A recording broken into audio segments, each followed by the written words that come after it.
பெரும் கருணை அருட்பெரும் ஜோதி அருட்பெரும் ஜோதி அருட்பெரும் ஜோதி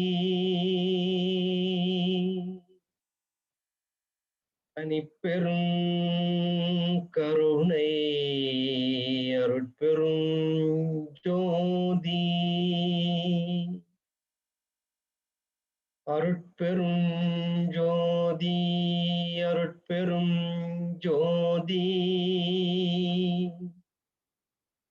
தனிப்பெரும் கருணை அருட்பெரும் ஜோதி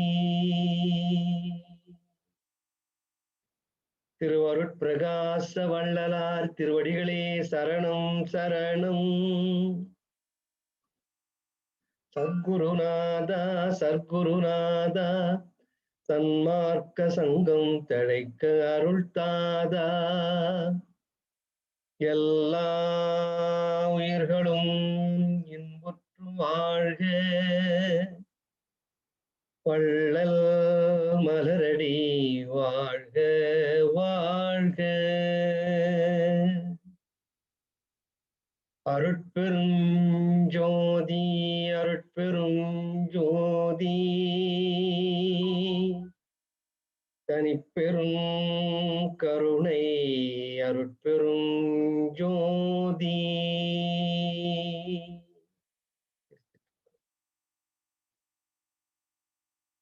எல்லாம் அல்ல அருட்பெருஞ்சோதி ஆண்டவர் மயமாக ஆகி நம்மையெல்லாம் வாழ்வித்து கொண்டிருக்கிற வள்ளற் பெருமான் பொன்னார் திருவடிகளை வணங்கி நம்மவர்களாகிய உங்கள் அனைவருடைய பொற்பாதங்களை பணிவோடு வணங்கி மகிழ்கின்றேன்.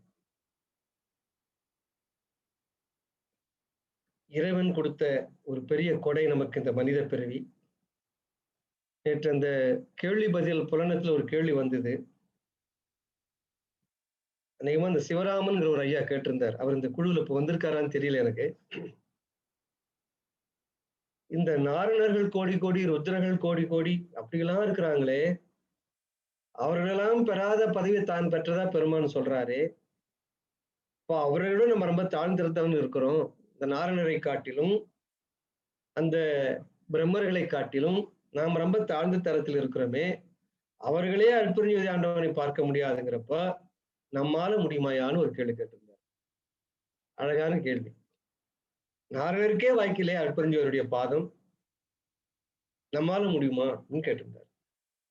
ஒரு சிறப்பையா உலகத்திலே எவ்வளவு பெரிய பதவி பெற்றிருந்தாலும் சரி, அது நாரணரா இருக்கட்டும், பிரம்மரா இருக்கட்டும், யாருனாலும் இருக்கட்டும், அவங்களுக்கெல்லாம் ஒரு வயது இருக்கு. அவங்களுக்கெல்லாம் பெருமான் சொல்றாரு அருட்பால. நம்முடைய சாத்திரங்களில் சொல்வதான் பெருமான் எடுத்து அருட்பால் எழுதுறார். இப்போ 1,86,000 ஆண்டு ஒரு பிரம்மனுக்குன்னா அத்தனை ஆண்டு அவர் வாழ்ந்துட்டு அவருக்கு இறந்து போகணும்னு அர்த்தம். மறுபடியும் ஒரு பிரிவு எடுத்துதான் ஆகணும். என்ன பிரிவியா? உலகத்துல எந்த பிரிவா இருந்தாலும், புல்லா இருந்தாலும் சரி, அது தேவரா இருந்தாலும் சரி, அல்லது கர்த்தாக்களா மூர்த்திகளாக இருந்தாலும் சரி, எடுக்க வேண்டிய பிரிவு மனித பிறவிதான் ஐயா. ஏனென்றால் இந்த மனித பிரிவு மட்டும்தான் முக்தி இன்பம் பெறுவதற்கே எடுத்த தேகமாதலாலும், முக்தி இன்பங்கிறதே அந்த சாகா நிலை, மரணமில்லா பெருவாழ்வு, இதை பெறுவதற்காகவே எடுத்த தேகம் மனித தேகம். மனித தேகத்தை மட்டும்தான் அந்த குவாலிஃபிகேஷன் இருக்கு, அந்த தகுதி இருக்கு. வேற எந்த தேகத்தையும் பெற முடியாது. அப்ப அந்த மனித தேகம் எவ்வளவு உயர்ந்ததுன்னு பாருங்க. நான் சொல்ற இந்த காரணத்தை 5 காரணம் சொல்லுவார் பெருமான். ஏன் இந்த மனித தேகம் உயர்வுடையதுங்கிற ஒரு கேள்வி கேட்டு 5 காரணம் சொல்லுவார். அதுல இது ஒரு காரணம். எந்த காரணம் கேட்டீங்கன்னா, இந்த மரணமில்லா பெருவாழ்வை, அந்த முக்தி இன்பத்தை பெறுவதற்கே எடுத்த தேகம் இந்த மனித தேகம். அப்ப பாருங்க, மற்ற எல்லா மூர்த்திகளை விடையும், கர்த்தாக்களை விடையும் மிகப்பெரிய அரிய பெரிய பிறப்பு இந்த மனித பிறப்பு. இந்த பிறப்பு எப்படி வருதுன்னு நம்ம சிந்திச்சுட்டு இருக்கோம். இப்போ ஒரு புல்லு எப்படி ஒரு கரு உண்டாகும் பார்த்துட்டோம். மண்ணு, நீர், பக்குவ சக்தி 3 சேர்கிற பொழுது ஒரு முளை உண்டாகும் அப்படி பார்த்துட்டோம். ஒரு மனித பிறவி உண்டாகிறது எவ்வளவு பெரிய அபூர்வங்கிறத நம்ம சிந்திச்சுட்டு இருக்கிறோம் ஐயா. நான் இன்னும் இந்த அபூர்வத்துக்குள்ள முழுசும் அழிச்சிட்டு போல, இந்த வெளிவட்டத்திலேயே சுத்திட்டு இருக்கிறேன். ஏன்னா இது வந்து அறிவியல் சார்ந்ததா இருக்கிறதுனால இப்ப 2-3 டாக்டர் இருக்காங்க நம்ம குழுவுல. அவர்களுக்கு வந்து ரொம்ப எளிமையா புரியலாம். மற்றவர்களுக்கு இது புரியல கொஞ்சம் சிரமமா இருக்கு, கொஞ்சம் மெதுவா போயிட்டு இருக்கிறேன். அவங்களுக்கு கொஞ்சம் போர் அடிச்சா கூட எனக்கு மன்னிச்சுங்க, கொஞ்சம் எளிமையா போயிட்டு இருக்கேன். அது இந்த அண்ட சராசரம் முழுவதும் இந்த ஆன்மாக்கள் அணு பிரமாணமா இருக்குங்கிறார். அணு அணுவா இருக்கு. அது சிறிய சிறிய அணுவா இருக்கு. அதுக்கு சிற்றணுன்னு சொல்லுவார் பெருமாள். ஆன்மா வரணும் இல்லைங்களா? அணு சின்னதா இருக்கு, அது ஆன்மா தான்ங்கிறது காட்டுறதோட பசுங்கிற வார்த்தை பயன்படுத்துறார். ஏற்கனவே பல தடவை சொல்லியிருக்கேன். பசு என்றால் மலங்களோடு சேர்ந்து இருக்கிற ஆன்மாவுக்கு தான் பசுன்னு பேர். இந்த வார்த்தையை திருப்பி திருப்பி சொல்ற மாதிரி அதெல்லாம் நல்ல ஆழ மனதில் பதிஞ்சு விடணும். ஏன்னா பெருமானுடைய அருட்பா 6000 பாட்டுல இதெல்லாம் வந்துட்டே இருக்கும். எங்க போனாலும் வரும் இதெல்லாம்.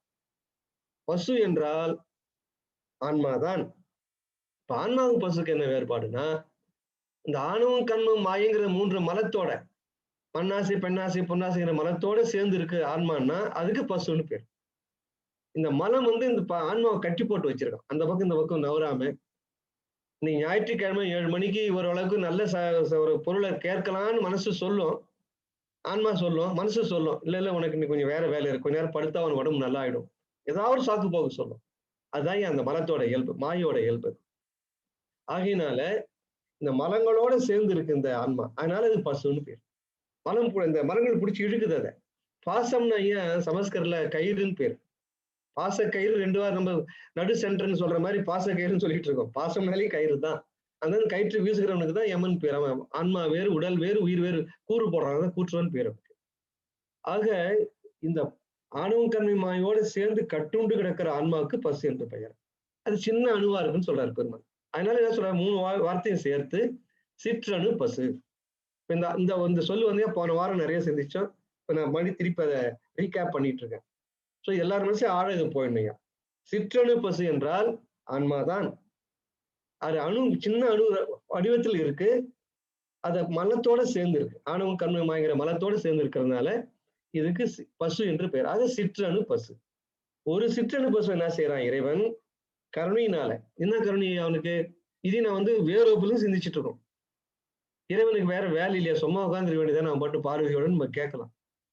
இந்த ஆன்மா அறிவு பொருளா இருக்கு, ஒளி பொருளா இருக்கு.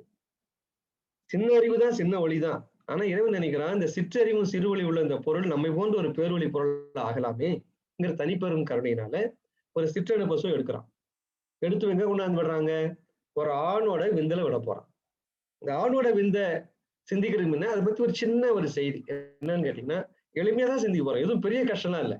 அங்க மெடிக்கல் டாக்டர்ஸ் ரொம்ப காம்ப்ளிகேட்டடா படிச்சிருப்பாங்க. ஏன்னா அவங்க 4, 5, 6, 7 ஆண்டு படிக்கிறாங்க. இதை நம்ம வந்து எளிமையா சிந்திக்கிறோம் ஒரு 10 நிமிஷத்துல. ஒரு குழந்தை அப்ப ஒரு ஆண் குழந்தை பத்தி நான் பேசுறேன். பெண் குழந்தை பத்தி நான் அடுத்த வாரம் பேச போறேன். ஒரு ஆண் குழந்தை பிறக்கிற பொழுதே அதுக்கு உயிர்நிலைன்னு ஒண்ணு இருக்கா இல்லைங்களா? 2 விதைகள் இருக்கும், விரை இருக்கும், ஒரு சிறிய ஆண்குறி இருக்கும். இந்த குழந்தை சிசு வெளியில வர்றப்ப பாருங்க, ஆண்டவருடைய சிருஷ்டியை பாருங்க. அப்பவே நினைக்கிறான் இந்த சந்தானம் அறந்து போகாம இந்த மனித சந்தானம் வரணும். என்ன கருணை பாருங்க. அப்பவே என்ன செய்யறாங்கன்னா அந்த அந்த பச்சிளம் சிசுவுக்கு குழந்தைக்கு அதுக்கு ஒரு சின்ன ஆண்குறியும் 2 விரைகளும் இருக்கும். பெருமா அந்த மெடிக்கல் சயின்ஸ் என்ன சொல்லுது ஐயா, அந்த குழந்தை வெளியில வருது பாருங்க தாய் வயிற்றுல இருந்து, அப்பவே அந்த குறிக்கு 2 பக்கம் 2 சின்ன சின்ன விரைகள் இருக்கும் அந்த குழந்தைக்கு.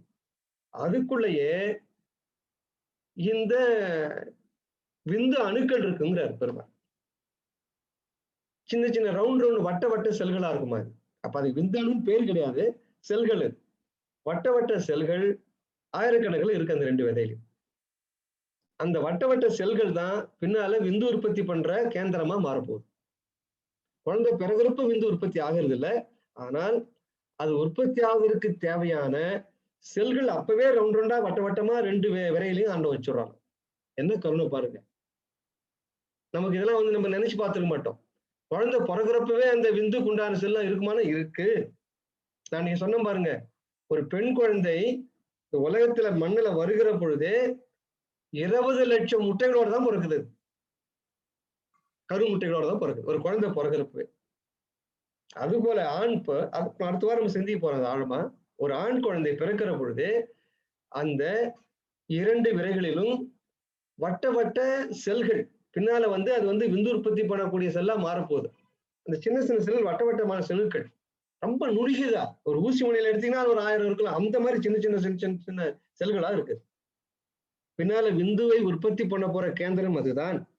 அது சிறு வயதிலேயே இந்த குழந்தை நில உலகத்திற்கு அனுப்புகிற பொழுது தனிப்பெரும் கருணையினால அந்த அருட்பெருஞ்சோதி ஆண்டவர் அது சுத்த சிவம். சிவத்துக்கும் அருட்பெருஞ்சோதிக்கும் வித்தியாசம் கிடையாது. அதை கொஞ்சம் புரிஞ்சுக்கணும் எல்லாரும். சுத்த சிவம் என்பதும் அருட்பெருஞ்சோதி என்பதும் ஒன்றுதான். இந்த சிவம்ங்கிறது ஒரு சைவ சமயத்தை குறிக்கிற சொல்லா ஆயிடுமேங்கிறது பயந்து என்ன பண்றாருன்னா பெருமாள் ஒரு பொதுவான சொல்ல பயன்படுத்துறாரு. வெறுப்பு இல்லை, மறுப்பு இல்லை. உலகம் முழுவதும் அந்த கொண்டு போகணும்னு நினைச்சதால பெருமானு கொண்டாட கூட அருட்பெருஞ்சோதிக்கு விளக்கத்துக்கு கேட்டிருந்தாங்க. இந்த மகாமந்திரத்துக்கு நான் சொல்லியிருந்தால அது ஒருத்தர் கேட்டிருந்தார். ஐயா வந்து 5 திருமுறை வரல பெருமான் வந்து சிவம் சிவம்னு சொல்லிட்டு இருந்தாரு, சிவாய் நம்ம சொன்னாரு. 6ஆம் திருமுறை போனதுக்கு அப்புறம் இந்த அதை விட்டுட்டு அருட்பெருஞ்சோதி சொல்லிட்டாயான்னு வருத்தப்பட்டாரு.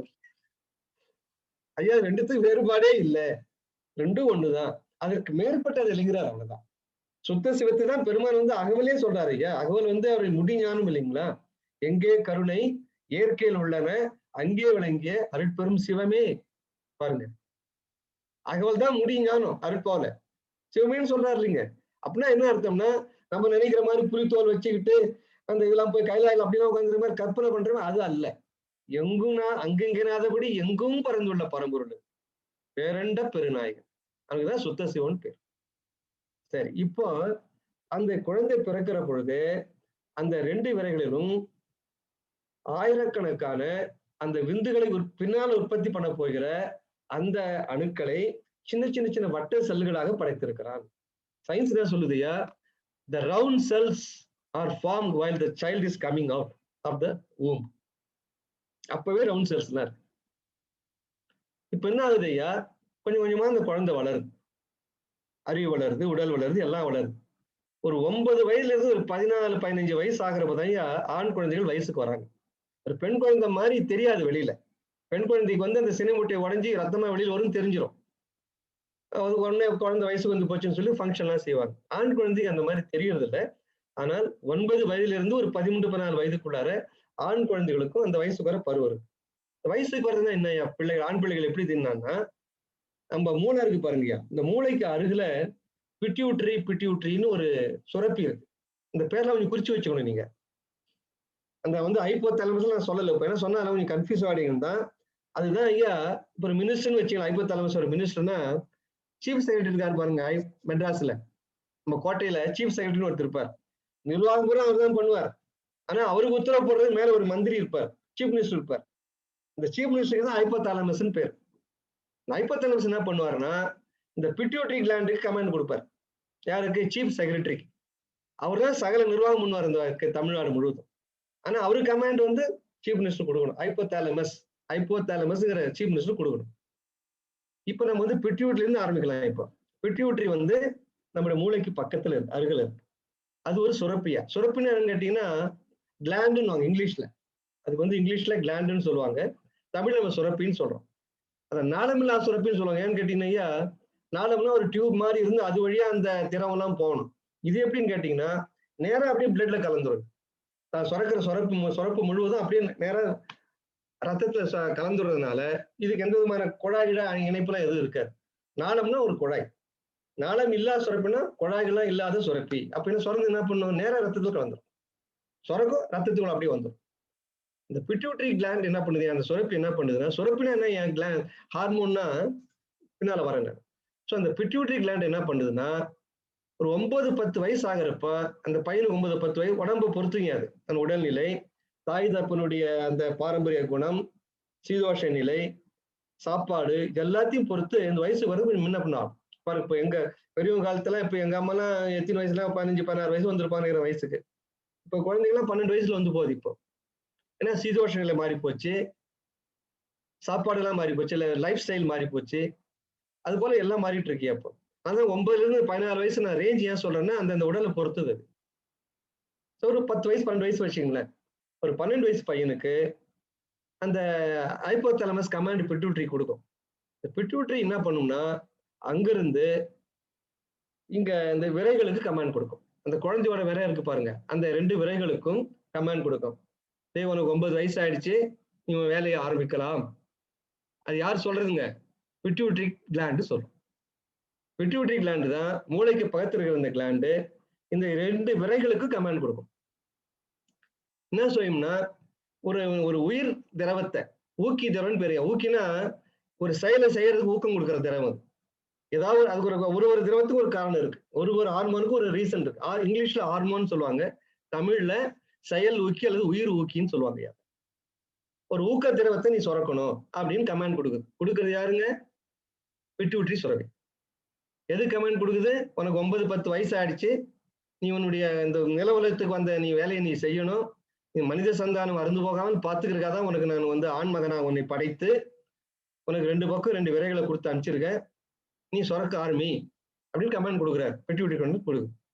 அந்த பிட்யூட்டரி கிளாண்டு அந்த சுரப்பி உத்தரவு கொடுத்த உடனே இந்த 2 விதைகளும் குழந்தைக்கு, அந்த பையனுக்கு, இளம் பையனுக்கு இருக்கக்கூடிய அந்த 2 விதைகளிலும் ஒரு ஹார்மோன் சுரக்க ஆரம்பிக்கும். ஹார்மோன் தான் அந்த உயிர் திரவம் சொன்னேன், அது ஊக்க திரவம்.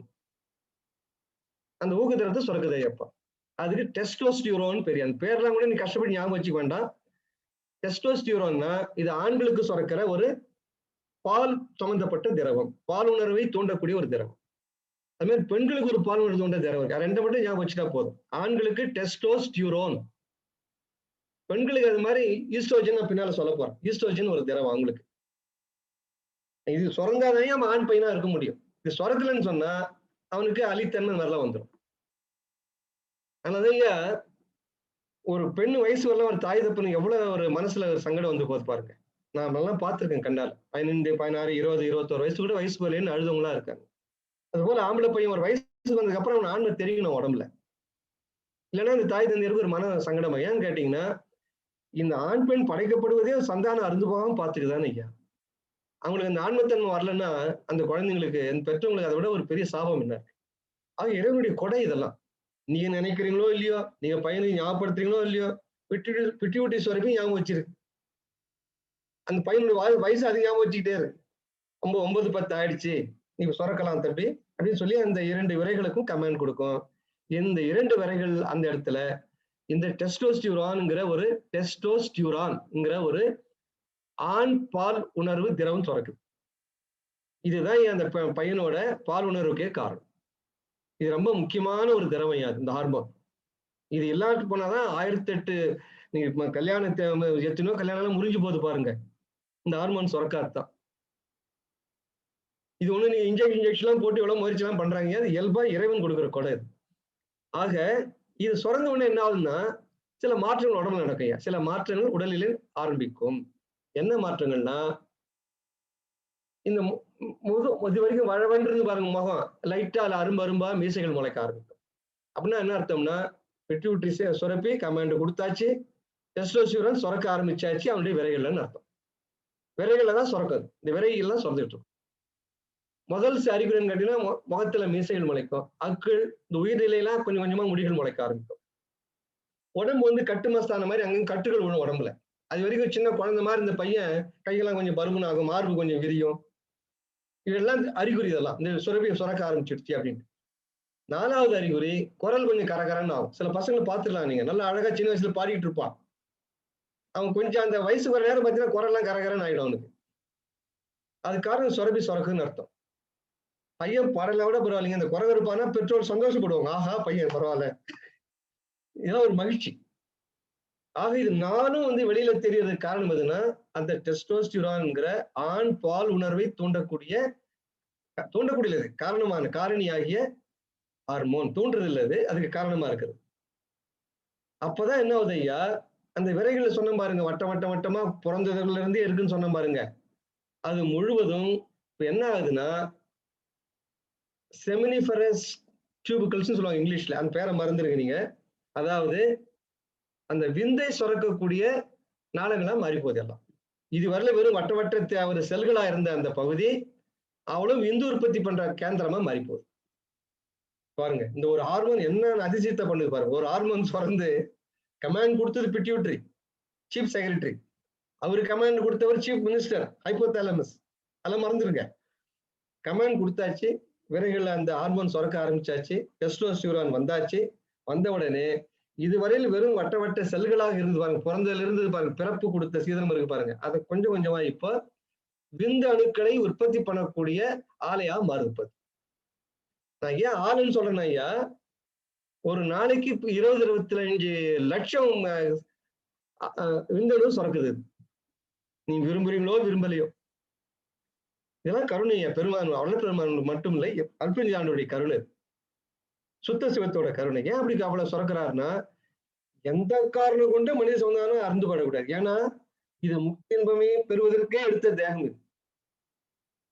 இந்த பெருமான் சொல்ல மறுபடியும் மறக்கூடாது. மனுஷ தேகம் அரிதறிது மனிதாக பிறத்திலிருந்து அடிக்கடி 1000 இடம் இந்த பாட்டை படிச்சிருப்போம், அவையார் பாட்டை. ஆனா இது நீங்க உள்ள இருக்கிற சிஸ்டத்தான் பாத்தீங்கன்னா ஐயா, இட்ஸ் மிராக்கிள். இன்னும் ஐயா இதுல விந்த என்னன்னா, இன்னும் சிலது அறிவியல் கண்டுபிடிக்க முடியல. நேத்து படிச்ச புக்கில், நேத்து படிச்ச லேட்டஸ்ட் புக்லயும் இதற்கு மேல் அறிவியலால் போக முடியவில்லைன்னு இருக்காங்க இந்த உடம்புல. அந்த பகுதியில உங்களுக்கு பின்னால சுட்டி காட்டுறேன். நான் இன்னும் கண்டுபிடிக்க போக முடியல உள்ள. இப்ப டாக்டர்ஸ் எவ்வளவு உள்ள போறாங்க ஐயா, இன்னும் அந்த அறிவியலால, மருத்துவ அறிவியலால இதற்கு மேல உடம்புல இதுக்கு மேல போக முடியல. அதுக்கு என்ன காரணம் தெரியலங்கிறாங்க. அதை நான் அடுத்த வாரம் சொல்றேன் உங்களுக்கு. ஏன்னா அந்த சப்ஜெக்ட் நம்ம போகல இப்போ. ஆக பிறந்த பொழுது இருந்த வட்ட வட்ட செல்கள் இந்த டெஸ்டோஸ்டிரான்ங்கிற ஒரு ஹார்மோன் ஒரு 9 வயசு 10 வயசுல சுரக்க ஆரம்பிச்சதுக்கு அப்புறம் புற மாற்றங்கள்லாம் காமிச்சது மட்டுமல்லாமல் அகமாற்றமாக அந்த 2 விரைகளிலும் இந்த வட்ட வட்ட செல்கள் அந்த விந்துணுவை சுரக்கும் ஆலையாக மாறுகின்றன. இது வரைக்கும் எல்லாரும் தெளிவா இருக்கும்னு நினைக்கிறேன். இப்ப பையனுக்கு விந்துணுக்கு சுரக்க ஆரம்பிச்சிருச்சு. ஆக இதற்கு மேல அவன் ஒரு கருவை உற்பத்தி பண்ணக்கூடிய ஒரு தகுதியுடையவனாக ஆகிறான். இது புரிஞ்சாச்சியா? இப்ப இது விரையில நடக்குது, இந்த விரைக்குள்ள நடக்குது. இப்ப இன்னும் வயசாகுது, பையன் 9 வயசாகுது, 10 வயசாகுது, 15 வயசாகுது, 20 வயசாகுது, பையன் மெச்சூர் ஆகிட்டே இருக்கான். இன்னும் கொஞ்சம் உடல்லாம் வளருது அவனுக்கு. வளர வளர இந்த விந்தணுக்களுடைய தன்மையும் வளர்ச்சியும் கூடிக்கிட்டே இருக்கு. இப்ப என்ன ஆகுது ஐயா, அங்க சுரக்குது பாருங்க அத்தனை லட்சம் விந்தணுக்கள். அந்த விரைக்கு உள்ளேயே ஒரு சின்ன பயிர், இதுக்கு எப்பிடிடிமிஸ்ன்னு பெரிய இங்கிலீஷ்ல, அதுக்கு விந்து பைன்னு வச்சுக்கலாம் நீங்க தமிழ்ல.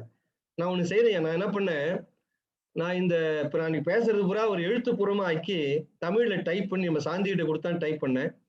டைப் பண்ணி நம்ம டாக்டர் விநாயகமூர்த்தி ஐயாவுக்கும் தளபதி அம்மாவுக்கும் அனுப்பிச்சேன். அவங்க சின்ன சின்ன சின்ன சின்ன அந்த இங்கிலீஷ் பிராக்கெட்ல எல்லாம் இங்கிலீஷ்ல போட்டிருக்கேன். இங்கிலீஷ்ல படிச்சவங்க அப்பதான் புரியுன்ட்டு அதுல ஸ்பெல்லிங் மிஸ்டேக்லாம் அது சிலலாம் கரெக்ட் பண்ணி அமைச்சிருக்காங்க. நான் அவங்க ரொம்ப நன்றி கடன்பாடுடைய அதை நான் கரெக்ஷன் நாளைக்கு நான் சாந்தி போட சொல்லி நம்ம அன்பர்கள் எல்லாருக்கும் அதை அனுப்புறேன். அதை ரைட்டிங்ல இருக்கும். நான் சொல்றது கூட அப்படியே எழுத்துப்பூர்வமா இருக்கும். இங்கிலீஷ் பேர்லாம் பிராக்கெட்ல இருக்கும், தமிழ் பேரும் அதுல இருக்கும். அது உங்களுக்கு ரொம்ப பயனுள்ளதா இருக்கும். நாளைக்கு நான் எல்லாருக்கும் அனுப்பிச்சு விடுறாங்க. ஆக இப்ப விரைக்கு வந்தாச்சு, 9-10 வயசு ஆயிடுச்சு, டெஸ்டோஸ்டிரான் சுரந்தாச்சு. சுரந்ததுனால வெளியில மீசை, அக்குள், உயர்நிலை போன்ற இடங்கள்லாம் கொஞ்சம் முடி முளைக்குது. உடம்புல கட்டு மஸ்தான மாதிரி இந்த கட்டுகள் விழுது உடம்புல. குரல் கொஞ்சம் கொஞ்சமா மாறிட்டே இருக்கு. இப்போ பிறந்ததுல இருந்து சும்மா இருந்த அந்த வட்ட வட்ட செல்கள் விரையில தான் இருக்குது, விரைக்குள்ள இருக்கு. அவைகள் எல்லாம் இப்பொழுது விந்தை சுரக்கிற ஆலையாக மாறுகிறது அப்படின்னு சொன்னாங்க. சுரக்க ஆரம்பிச்சாச்சு. சுரந்து என்ன ஆகுயா, அந்த விதைக்குள்ளே ஒரு பை இருக்கு, அதுக்கு எப்பிடிடைமிஸ்ன்னு பேரு. இந்த எப்பிடிடைமிஸ்ங்கிற பையில இந்த விந்துக்கெல்லாம் போய் சேர்ந்துகிட்டே இருக்கும். ஒரு நீர் தேக்க மாதிரி அங்க சுரக்கிறது இங்க சேர்ந்துகிட்டே இருக்கும். இப்போ ஒரு விந்தை உங்களுக்கு நான் சொல்ல போறேங்க. இந்த விந்து சுரக்குது பாருங்க, ஒரு விந்தணு எடுத்துங்க. இப்போ ஒரு விந்தணு சுரந்ததுல இருந்து அந்த ஆணோட குறி வழியா வெளியில போகுது பாருங்க. இந்த பால் உணர்வு வர்றப்பதான் வெளியில போகுது, இல்லைன்னா போக. இந்த காம உணர்வோ பால் உணர்வு தூண்டப்படுகிற பொழுது அந்த விந்து வெளியேறும் பாருங்க. அப்போ அந்த ஒரு விந்தணு உண்டானிலிருந்து அந்த ஆண் குறி வழியாக வெளியே போகிற வரையில் 70 நாள் ஆகும் சொல்றாங்க ஐயா. 70 நாள். ஒரு சிங்கிள் விந்தணு, லட்சக்கணக்கான விந்தணு சுரந்துகிட்டே இருக்கு, 24 hours சுரந்துகிட்டே இருக்கும், அது வேற விஷயம். ஆனால் ஒரு விந்தணு முழு வளர்ச்சி அடைவதற்கு 70 நாள், 65-70 நாள் ஆகும் சொல்றாங்க. அந்த 70-75 நாள் வெளியிலானது போனாதான் அது ஒரு கரு உற்பத்தியை பண்ண முடியும். இப்போ வார வாரம் பண்றா, தினம் பண்றா, மாசம் மாசம் பண்றா, என்ன ஆகும்னு பாருங்க. அது வளர்ச்சியடைக்கு ஒரு காலம் தேவை. அந்த காலத்தை நம்ம மீறி அதற்கு புணர்ச்சின்னு சொல்லுவார், அக்கிரமம் அதிக்கிரமம் சொல்லுவார் உங்க பெருமான் அல்பாவில. அந்த கிரமம்னா அளவு, அந்த அளவை மீறி செய்கிற பொழுது அப்ப விந்தணு நீர்த்து போயிடும். இப்ப சயின்ஸ் என்ன சொல்லுதுன்னா, அந்த விரையில அந்த விந்தணு உற்பத்தி பண்ற ஆலை சொன்ன பாருங்க, இந்த வட்ட வட்ட இப்ப செல்கள்லாம் இப்போ உற்பத்தி பண்ற விந்தணு உற்பத்தி பண்ற கேந்திரமா மாறி போச்சு. அப்போ உற்பத்தி ஆனதுல இருந்து அது வெளியாகிற வரையில், ஆண்குறி விழா வெளியேற வரையில் 65-70 நாள் ஆகும் சொல்றாங்க. இப்போ அதுல இன்னும் குறிப்பு சொல்றீங்க, அந்த விந்து உற்பத்தி ஆகிற நல்லா இருக்கும் பாருங்க, விந்தணு ஆலைன்னு சொன்னேன். அங்கிருந்து உற்பத்தி ஆகி இந்த விதைக்குள்ளேயே ஒரு பை இருக்குன்னு சொன்னேன். அந்த பையில தான் வந்து எபிடிடைமிஸ்ன்னு சொன்ன அது பேரு. அது வந்து விந்து பையின் பேரு ஐயா. அது விந்து உற்பத்தி பண்ற இடம் ஒண்ணு, உள்ளே விந்து பை ஒண்ணு இருக்கு. அந்த பையில வந்து சேருது. அந்த உற்பத்தி பண்ற இடத்துல 50 நாள் ஆகும். அங்க வெளியில வருது பாருங்க, அந்த விந்து பைக்கு வருது பாருங்க. அந்த விந்து பைக்கு வந்து அங்க ஒரு 14 நாள் இருக்கும். 14 டேஸ் இருக்கும். ஒரு பட்சம் சொல்லுவார் பெருமாள். அது 50 10 64 நாள் ஆகுதுங்க. அது ஒரு விந்து உற்பத்தி ஆனதுல இருந்து அந்த விந்து உற்பத்தி ஆகிற இடத்துல இருந்து விந்து பைக்கு, விந்து பைனா உள்ளே விரைக்குள்ளே தான் இருக்குது. விரைக்கு வெளியே இருக்குன்னு வச்சுக்காங்க. விரைக்குள்ளே தான் இருக்கு. அந்த விரைக்குள்ளே இருக்கிற விந்து பையில வருவதற்கு 50 நாள். விரைப்பையில வந்து 14 நாள் அது வந்து வலுப்பெறும்.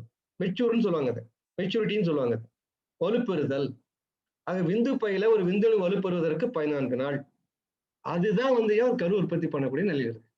ஸோ விந்து பையில 14 நாள் எது வந்து திடம் பெறுகிறதோ அதுதான் திட விந்தணு. அந்த திட விந்தணு போனாதான் ஒரு குழந்தை பிறக்கும். ஒரு பட்சத்துக்கு பெருமான் சொல்றார் 14 நாளுகளோட. எக்ஸாக்டா சயின்ஸ் என்ன சொல்லுது ஐயா, விந்து பையில திடமாவதற்கு 14 நாள் சொல்லுது. இவர் என்ன ஆபரேஷன் பண்ணி பார்த்தாரா பெருமானு? அதை விட இன்னொரு ஆச்சரியம் ஐயா, இந்த உற்பத்தியானதுல இருந்து வெளியில போறத சொன்ன பாருங்க 60-65 நாள் ஆகுதுன்ட்டு. அதுக்கு பெருமான் சொல்றாரு, அருட்போல் எழுதுறாரு பெருவிண்ணப்பத்துல, விந்து உற்பத்தியானதிலிருந்து வெளியேறுகிற வரை என்னால் ஒருவாறு கணக்கிடப்பட்ட 1,09,60,000 கணப்போதுகள். இது பெருமான் சொல்ற கணக்கு. இப்ப நல்லா நினைச்சு பாருங்க ஐயா, விந்து உற்பத்தி ஆகுது. இப்போ வட்ட செல்லா இருந்தது, குழந்தை பிறந்தது வட்ட செல்லா இருந்தது, 9-10 வயசு ஆயிடுச்சு, டெஸ்டோஸ்டெரான் சுரந்தாச்சு, சுரந்ததுக்கு அப்புறம் அது விந்து உற்பத்தி பண்ற நிலையமா மாறியாச்சு. இப்போ விந்து உற்பத்தி ஆச்சு. 50 நாள் உள்ள இருக்கும். இதுக்குள்ள அந்த விரை கேந்திரத்திலேயே இருக்கும். அப்புறம் விதைக்குள்ளே இருக்கிற ஒரு விந்து பையில வந்து சேரும். அங்க ஒரு 14 நாள். 50 14 64 நாள். இவரு சொல்றாரு ஐயா பெருமானு, அப்ப வெளியில ஒரு விந்து போறதுக்கு 64 நாள் ஆகுதுன்னு வச்சுங்க. இவர் என்ன சொல்றாரு, 1,09,60,000 கணப்போதுகள் ஆகுதுன்னு சொல்றாரு அவர் கணக்கு. இவர் எந்த கணக்கு எங்கிருந்து பிடிச்சாரு இவரு? அதை கணக்கு பண்ணா அந்த கணப்போதுவை நம்ம வந்து கணக்கு நம்ம கணக்கு பார்த்தோம்னா கரெக்டா 55-60 நாள் ஆகுது. நீங்க நாளைக்கு கால்குலேட் பண்ணி பார்க்கலாம். அதை அந்த கணப்போதை கால்குலேட் பண்ணி கணக்கு பண்ணீங்கன்னா 60 நாள் ஆகும். ஆக பெருமான் என்ன சொல்றாரு பாருங்க, ஒரு விந்தணு ஒரு ஆணோட உடலை விட்டு வெளியேறுகிற பொழுது 60 நாள், 1,09,60,000 கடப்போகுது. எக்ஸாக்டா சயின்ஸ் அதான் சொல்லுது. இது விந்தையா இல்லைங்களா? இது எப்படி பெருமானுக்கு தெரியும்?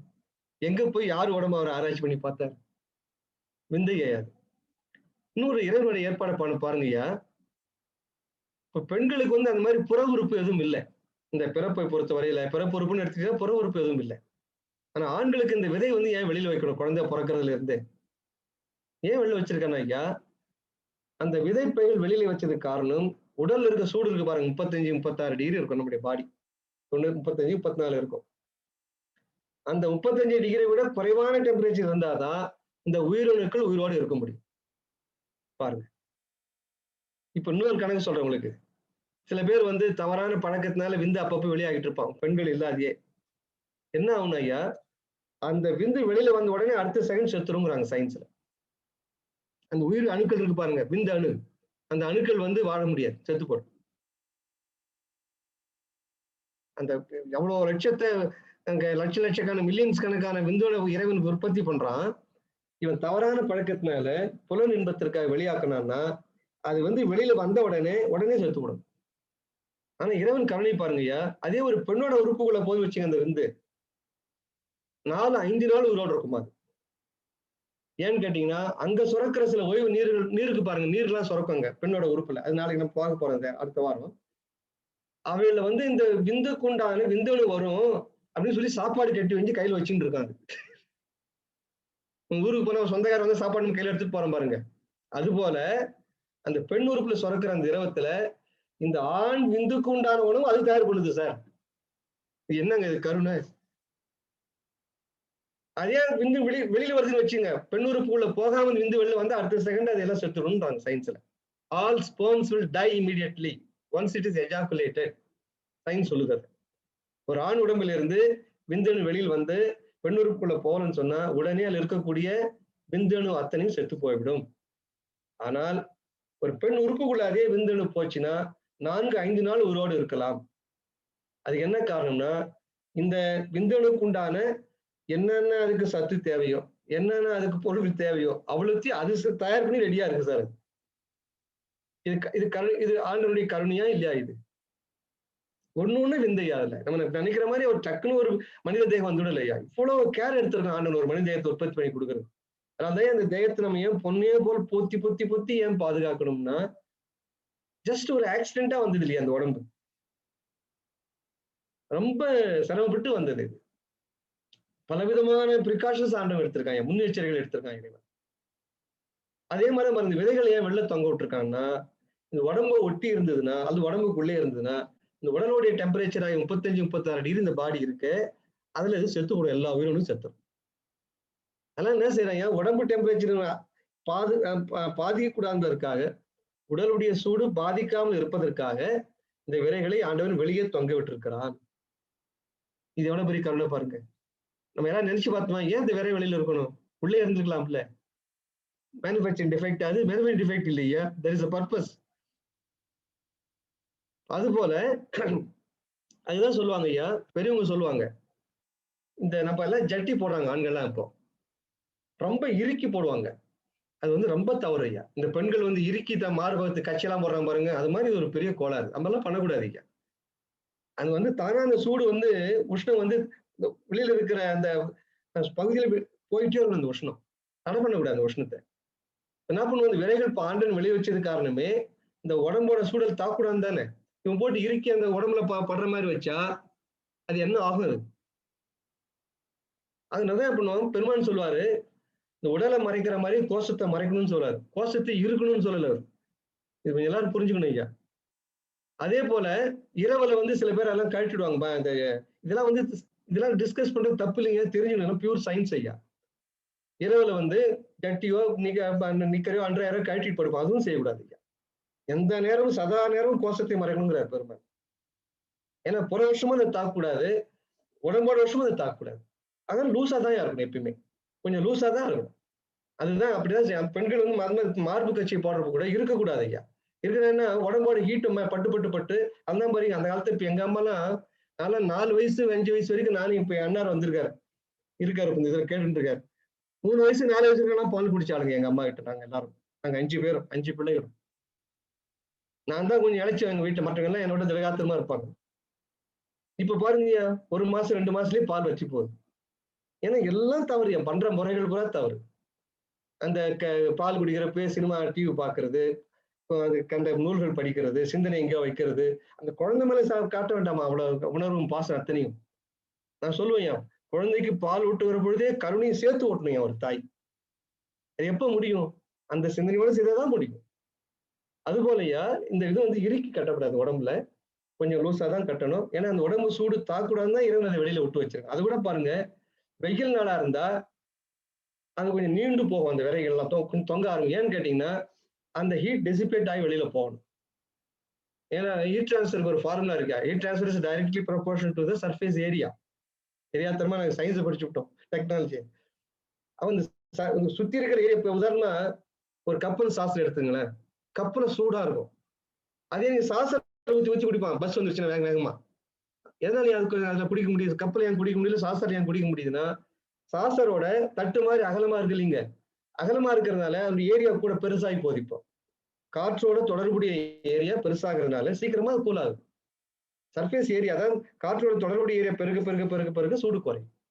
அப்ப என்ன செய்யுது, இயற்கை என்ன செய்யுதுன்னா, அந்த வெயில் காலங்களில அந்த விரைவு கொஞ்சம் நீண்டு போக செய்யுது. அதுக்கு தகுந்த மாதிரி தோல் அமைப்பு எல்லாம் இருக்காது. அப்ப இன்னும் கொஞ்சம் ஹீட்டு கூட போயிட்டு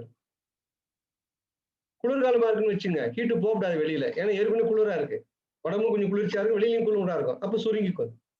இதெல்லாம் ஐயா நுணுகி நுணுகி பெருமான் ஒன்னொன்னையும் பிளான் பண்ணி ஒரு ஸ்கெட்ச் வச்சு டிராயிங் வச்சுட்டு ரூம் போட்டு சிந்திச்ச மாதிரி சிந்திச்சிருக்காங்க இறைவன். என்ன கருணை ஐயா அது. நீ நான் செய்ய முடியுமா ஐயா? அதை ஒருவரையும் செயல்பாரு கருணை இருக்கு பாருங்க அவங்ககிட்ட. அதான் இதெல்லாம் வந்து நம்ம ஒரு தவறான நோக்கத்துல செக்ஸ்னா ஆண் பெண் புணர்ச்சியா ஒரு கேவலம் நினைச்சு அது அது கொடுக்க வேண்டிய முக்கியத்துவத்தை கொடுக்காமல், ஒரு அறிவியல் பார்க்காமல், ஒரு ஆபாசம் பார்த்து நம்ம சமுதாயத்தை நம்ம கெடுத்துட்டு இருக்கிறோம். அதனால இப்ப நம்ம பார்த்தாச்சு, பெருமான் சொல்லுகிற அந்த கருத்து எவ்வளவு ஒத்து வருதுன்னு பார்த்துட்டோம். 62 நாள் பெருமான் அந்த 1,09,60,000 கனப்போதுகள் பெருமான் சொல்றாரு. சயின்ஸ் அதான் சொல்லுது. ஒரு 50 நாள் வந்து அந்த டெஸ்டிஸ்ன்னு சொல்ற அந்த விரைக்குள்ளே இருக்க அந்த விந்தணு சுரக்கக்கூடிய இடத்துல 50 நாள் இருக்கும். அதை சுத்தி இருக்கிற விந்து பயிர் பாருங்க எப்படி டேமேஜ். அதுல வந்து ஒரு 14 நாள் இருக்கும். 14 டேஸ் சொல்றாங்க சயின்ஸ்ல. ஸோ 50 10 64 நாட்கள் மொத்தத்துல அந்த விந்தணு நன்றாக மெச்சூர் ஆகினா நல்லா திடப்பட்டு ஒரு ஒரு உயிரை உருவாக்குறது உண்டான சக்தி அது பெற்று போகுது. இப்போ தயாரா இருக்குது. இதுவரையிலையா ஒரு முக்கியமானது கவனிக்கணும் ஐயா. இதுவரையில் நிகழ்ந்த செயல்கள் எதுவுமே பால் உணர்ச்சிக்கு தொடர்புடையது அல்ல. இப்போ ஒரு பையன் வந்து உதாரணமா நீங்க சங்கராச்சாரியார் எடுத்து ஆதிசங்கரர் சொல்றேன். குருகர் சங்கராச்சாரியர் தயவுசெய்து கன்ஃபர்ம் பண்ணிக்க. ஆதிசங்கரர் இருந்தாரு, இளம் தொற்ப விவேகானந்தர் இருந்தாரு. அவங்களுக்கு வந்து கடைசி வரையில வெற்றி கொண்டாடுறாங்க பால் உணர்வை. ஆக்சுவலா ஒரு துறவினா ஐயா வெற்றி கொள்ளணும். இந்த காமம் இருக்கு வரும் காம உணர்வு அது ஒரு கோடிக்கு தள்ளணும். ஒரு காரில் தள்ளி புஷ் பண்ணாரு, போ தூர போ அப்படின்ட்டு. அதுதான் காம கோடின்னு பேர் எங்களுக்கு. காம கோடி இப்படாது என்ன அர்த்தம் ஐயா, காமத்தை ஒரு கோடிக்கு தள்ளக்கூடிய ஆற்றல் உள்ளவர்கள். முனிதெல்லாம் கோவப்படுது இல்லையா தமிழ்ல, முனிதெல்லாம் கோவப்படு. ஏன் இவ்வளவு முனிறாருன்னு கேட்பாங்க. முனிதெல்லாம் கோவப்படுறாருன்னு அர்த்தம். எதை கோவப்பட்டாங்க ஐயா? இந்த உலக விஷயம் ராக தோஷங்களை கோவப்பட்டார், இந்த காமத்தை கோவப்பட்டார். அதுதான் முனிவர்னு பேர் அவங்களுக்கு. யாரால் அந்த காமத்தை கோபிக்க முடியவில்லையோ முனிவன் பேர் கிடையாது ஐயா. இப்ப நம்ம அளவுல நம்ம எவ்வளவு கட்டுப்பாடு எவ்வளவு சிரமப்படுறீங்க, நம்ம எவ்வளவு முயற்சி எடுக்கிறீங்க, அவங்களும் எப்படி இருக்கணும் அதே தொழிலா இருக்க வேண்டாமா? ஆக அது போல இப்ப வந்து இப்ப நம்ம விவேகானந்தர் இருந்தாரு, எவ்வளவு ஒரு கடும் துறவியா இருந்தாரு. அவர் வாழ்க்கையில நீங்க படிக்கணும் ஐயா. அவர் 7 வயசுல இறந்துட்டாரு, 17 வயசுல இறந்துட்டாலும் கூட ஒருத்தன் 78 வயசு இருந்து சாதிக்கக்கூடிய இடத்துல அவர் 2 வயசுல சாதிச்சிட்டாரு. ஏன்னா அந்த பிரம்மச்சரிய ஒழுக்கம் ஐயா. இந்த பிரம்மச்சரிய ஒழுக்கத்துல இருக்கிறவங்களுக்கு அந்த சக்தி தானா வந்துடும். இப்ப பெருமான் இருந்தாரு, அவருக்கு வந்து இந்த ஒரு பெண்ணோட போறாரு ஐயா. ஒரு பெண்ணை அக்கா பொண்ணுதான் இருந்தாலும் ஒரு வயசுக்கு வந்த பொண்ணு. இவர் 27 வயசு இவருக்கு, இவருக்கும் பாலிய வயசு தான். அந்த பெண்ணை கூட்டிட்டு போறவே கையில திருவாசகத்தையும் கூட்டிட்டு போறாரு. ஆக தேனியில வந்து திருவாசக இரவா நிலவா மாறி போச்சு. முதல் இரவு திருவாசக இரவா மாறி போச்சு. அவர் கடைசி வரை இந்த புலன் ஆசை புலன் நிச்சயம் அவருக்கு இல்லை. இப்ப நான் ஒரு கேள்வி கேட்கிறேன். இப்ப நான் சொன்னாலும் நடக்குமா நடக்காதா? வள்ளலாருக்கோ விவேகானந்தருக்கோ நான் சொன்னா நடக்குமா நடக்காதா? கண்டிப்பாக நடக்கும். அவர்களுக்கும் ஒரு வயதுக்கு வந்த நேரத்துல அந்த பிட்யூட்டரி சுரப்பு கமாண்ட் கொடுத்துருக்கோம். டெஸ்டோஸ்டிரான் ஹார்மோன் சுரந்திருக்கும் அந்த விதைகள்ல. அதுவரையில் வட்ட செல்களாக இருந்த இந்த பிறவி செல்கள் இப்பொழுது விந்துணுவை சுரக்கக்கூடிய கேந்திரமாக மாறிவிடும். சுரக்க ஆரம்பிச்சிடும். 50 நாள் அங்க சுரந்து இருக்கும். 14 நாள் போய் அந்த விதை பைக்குள்ளே இருக்கிற விந்து பையில போய் சேர்ந்துகிட்டே இருக்கும். நன்காக முற்றிவிடும். ஆக 64 நாள்ல முற்றிய திடமாக்கப்பட்ட விந்தணு வள்ளலாருக்கும் இருந்திருக்கும், விவேகானந்தரும் இருந்திருக்கும்.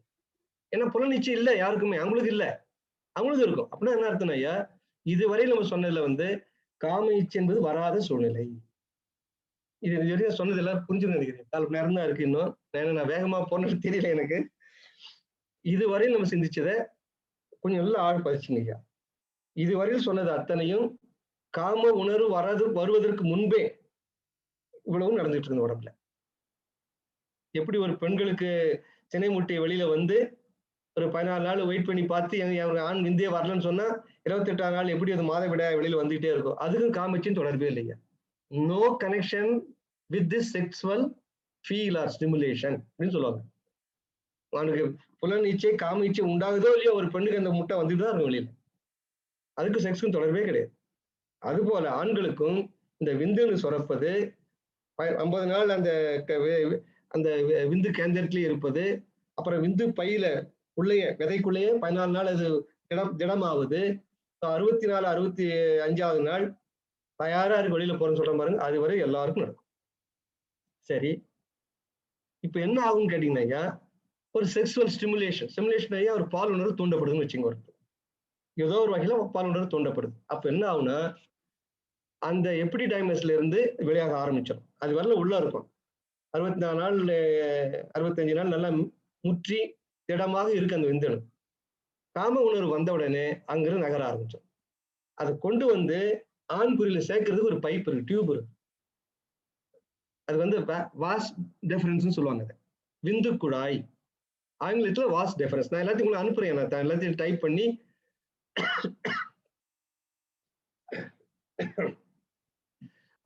அதாவது அந்த விந்து குழாய் வழியாக இப்ப 65 66 நாள் ஆயிடுச்சு. இப்ப காம உணர்வு வந்தாச்சு. வருகிற பொழுது அப்படியே அங்கிருந்து மூவ் ஆக ஆரம்பிக்குது. எதுல வருது? விந்து குழாயில வருது. அந்த விந்து குழாய் எதை கனெக்ட் பண்ணியிருக்கு?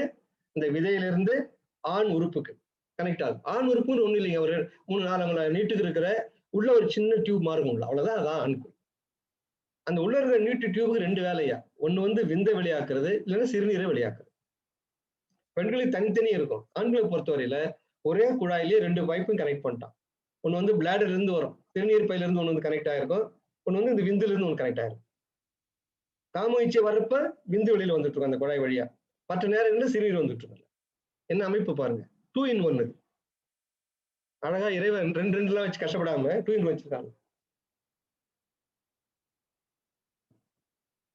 காம இச்சை வந்தாச்சு. 64 நாள்கள் நல்ல முற்றி திடமான விந்தணு இப்போ நகர ஆரம்பிச்சாச்சு. விந்து குழாய் வழியா வெளில வந்தாச்சு. வந்து ஒரு கூட்டுரோடு மாதிரி ஒரு சந்திக்கிற இடம் இருக்குயா. அந்த குழாய் அந்த ஆண் குறிக்குள்ள போறதுக்கு முன்னாடி அது 3 ஒரு சிலர் சந்திக்க வேண்டி இருக்காது. இந்த விந்தணு சில பேர் சந்திக்குது. யாருன்னு கேட்டீங்கன்னா, இந்த செமினல் வெசிக்கல்ஸ்னு ஒரு பாகம் இருக்கு. அதாவது இந்த வெண் திரவத்தை சுரக்கக்கூடிய ஒரு பகுதி அது. ப்ராஸ்டேட் கிளாண்ட்னு ஒண்ணு இருக்குயா, அது ஒரு சுரப்பி. அதுவும் இந்த பிளாடர் கீழே இருக்கும். 2 சொல்லிட்டேன் நான் இப்போ.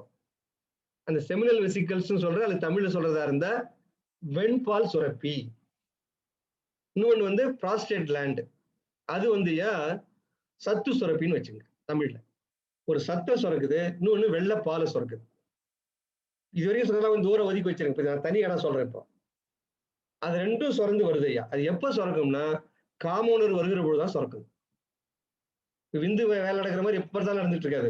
எப்போ காம உணர்வு வருகிறதோ அப்பொழுது 2 சுரப்பில இருந்து வரும். பையன் வயசுக்கு வந்ததுக்கு அப்புறம் அதெல்லாம் ரெடியா இருக்கும். காம உணர்வு வருகிற பொழுது அந்த வெண்பால் சுரப்பி இருக்கு பாருங்க, செமினல் வெசிக்கல்ஸ் பேர் இருக்கு, வெண்பால் சுரப்பி. இன்னொன்னு வந்து ப்ராஸ்டேட் கிளாண்ட்னு சொல்லுவாங்க, அல்லது சத்து சுரப்பின்னு வச்சுங்க.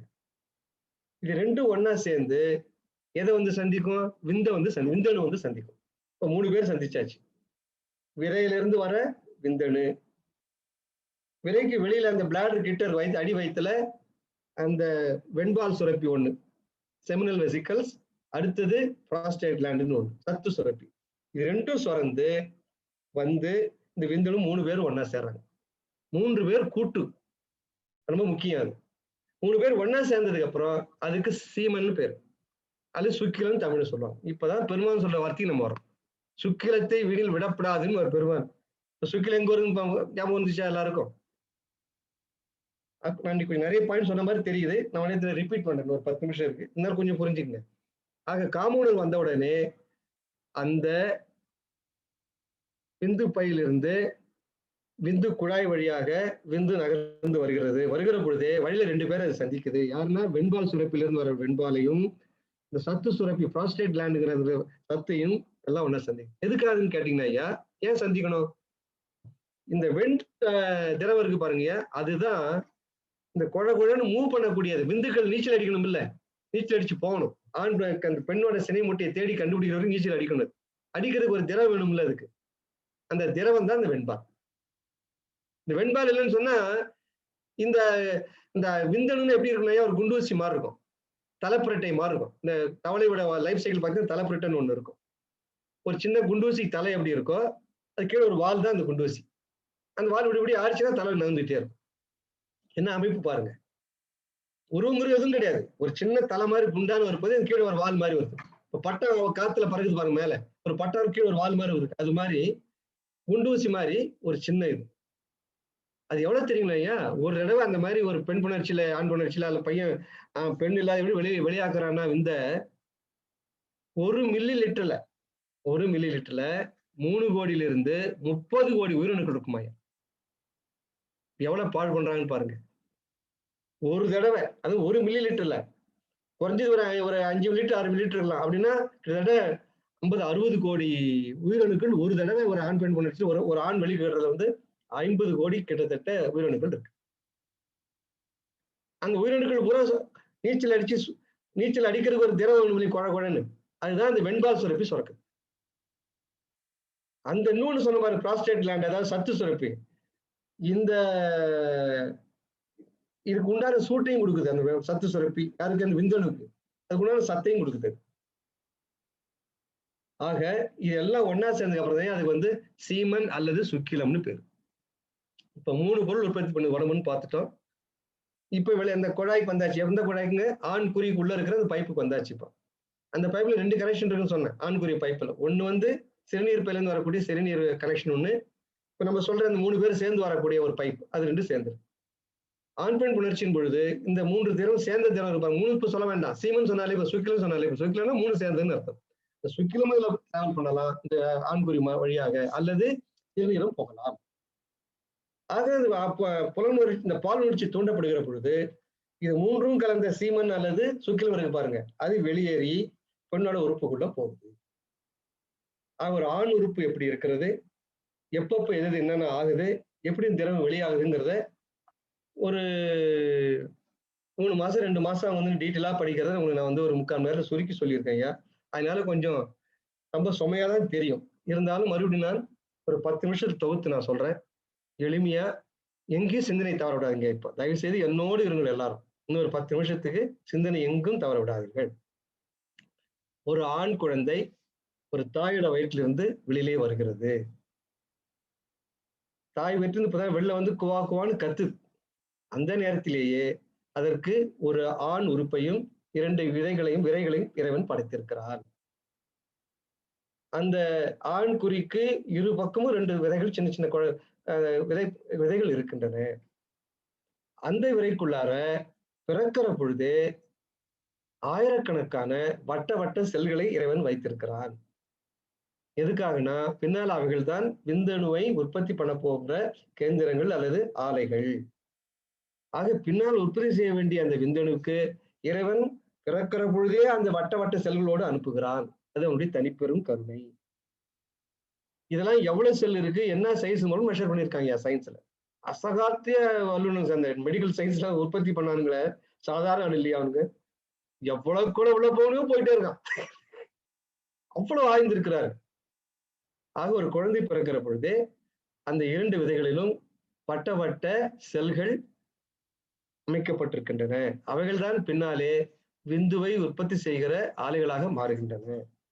ஒரு ஆண் குழந்தை வளர்ந்து வளர்ந்து 9 வயது அல்லது 10 வயது 14 வயது ஆகிற பொழுது அவர்கள் உடல் நலத்தை பொறுத்து, உடல் வாகை பொறுத்து, குடும்ப பாரம்பரியத்தை பொறுத்து, வாழ்கிற முறையை பொறுத்து கொஞ்சமா மாறலாம் வயசு.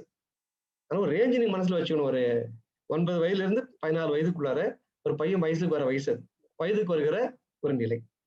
அது ஒரு பையனுக்கு வயதுக்கு வருகிற நிலை உண்டாகிற பொழுது தலையில் இருக்கக்கூடிய பிட்யூட்டரி சுரப்பு என்ன பண்ணுதுன்னா, இந்த விதைகளுக்கு ஒரு கமாண்ட் கொடுக்குது. ஒரு உத்தரவு பிறப்பிக்குது. என்ன உத்தரவு பிறப்பிக்குதுன்னா, இந்த பையன் இன உற்பத்தி செய்வதற்கான வயதை நெருங்கிக் கொண்டிருக்கிறான். இவன் மனித பிறப்பு எடுத்தனுடைய நோக்கத்தை இவன் நிறைவேற்றப் போகிறான். ஆகவே நீ ஒரு உயிர் திரவத்தை நீ சுரக்க கடவாயாக அப்படின்னு உத்தரவு போடுது. உடனே என்ன செய்யுதுன்னா, இந்த விதைகள் இருக்கக்கூடிய இந்த விதை இருக்கு பாருங்க. டெஸ்டோஸ்டியூரான் சொல்லிட்டு ஒரு உயிரூக்கி திரவத்தை சுரக்குது. டெஸ்டோஸ்டியூரான். அதுதான் ஆண் பாலுணர்ச்சிக்கு தொடர்புடைய ஹார்மோன் அல்லது உயிர் ஊக்கி. அந்த உயிர் திரவம். அந்த உயிர் திரவம் தான் டெஸ்டோஸ்டிரான் என்பதுதான் ஒரு ஆணுடைய ஆண்மைத்தனத்துக்கு அடித்தளமான ஒரு உயிர்த்தன்மை. இதை இறைவன் கருணையால் உற்பத்தி செய்கிறான். அது உற்பத்தி ஆனவன என்ன ஆகும் ஐயா? அதுவரையில் வெறும் வட்ட வட்ட செல்களாக பிறந்ததிலிருந்து சும்மா தூங்கிட்டு இருந்த செல்கள் இப்பொழுது முழித்து எழுந்து அந்த விந்தணுக்களை உற்பத்தி செய்கிற கேந்திரமாக மாறுகிறது. ஆக அந்த கொஞ்சம் வயது ஆக ஆக 9 வயசு 10 வயசு 12 14 வயசு ஆக ஆக கூட கூட இந்த வட்ட செல்கள் விந்தணுக்களை உற்பத்தி செய்ய ஆரம்பிக்கின்றன. ஆக ஒரு நாளைக்கு லட்சக்கணக்கான விந்தணுக்களை அவர்கள் உற்பத்தி செய்கின்றன. இந்த நிலை வருகிற பொழுது புற மாற்றங்களாக அந்த பையனுக்கு இதுவரையில் ஒரு இளம் பாலகனாக இருந்த அந்த பையனுக்கு சிறிதாக மீசை முளைப்பதும், அக்குள் உயிர்நிலை போன்ற இடங்களிலே முடிகள் முளைப்பதும், உடலிலே கட்டு விழுவதும், குரல் மாறுவதும் புற அடையாளங்களாக இருக்கின்றன.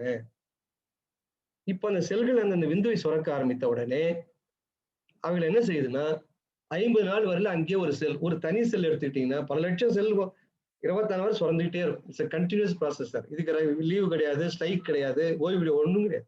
இது மாதிரி சுரந்துகிட்டே இருக்கும்.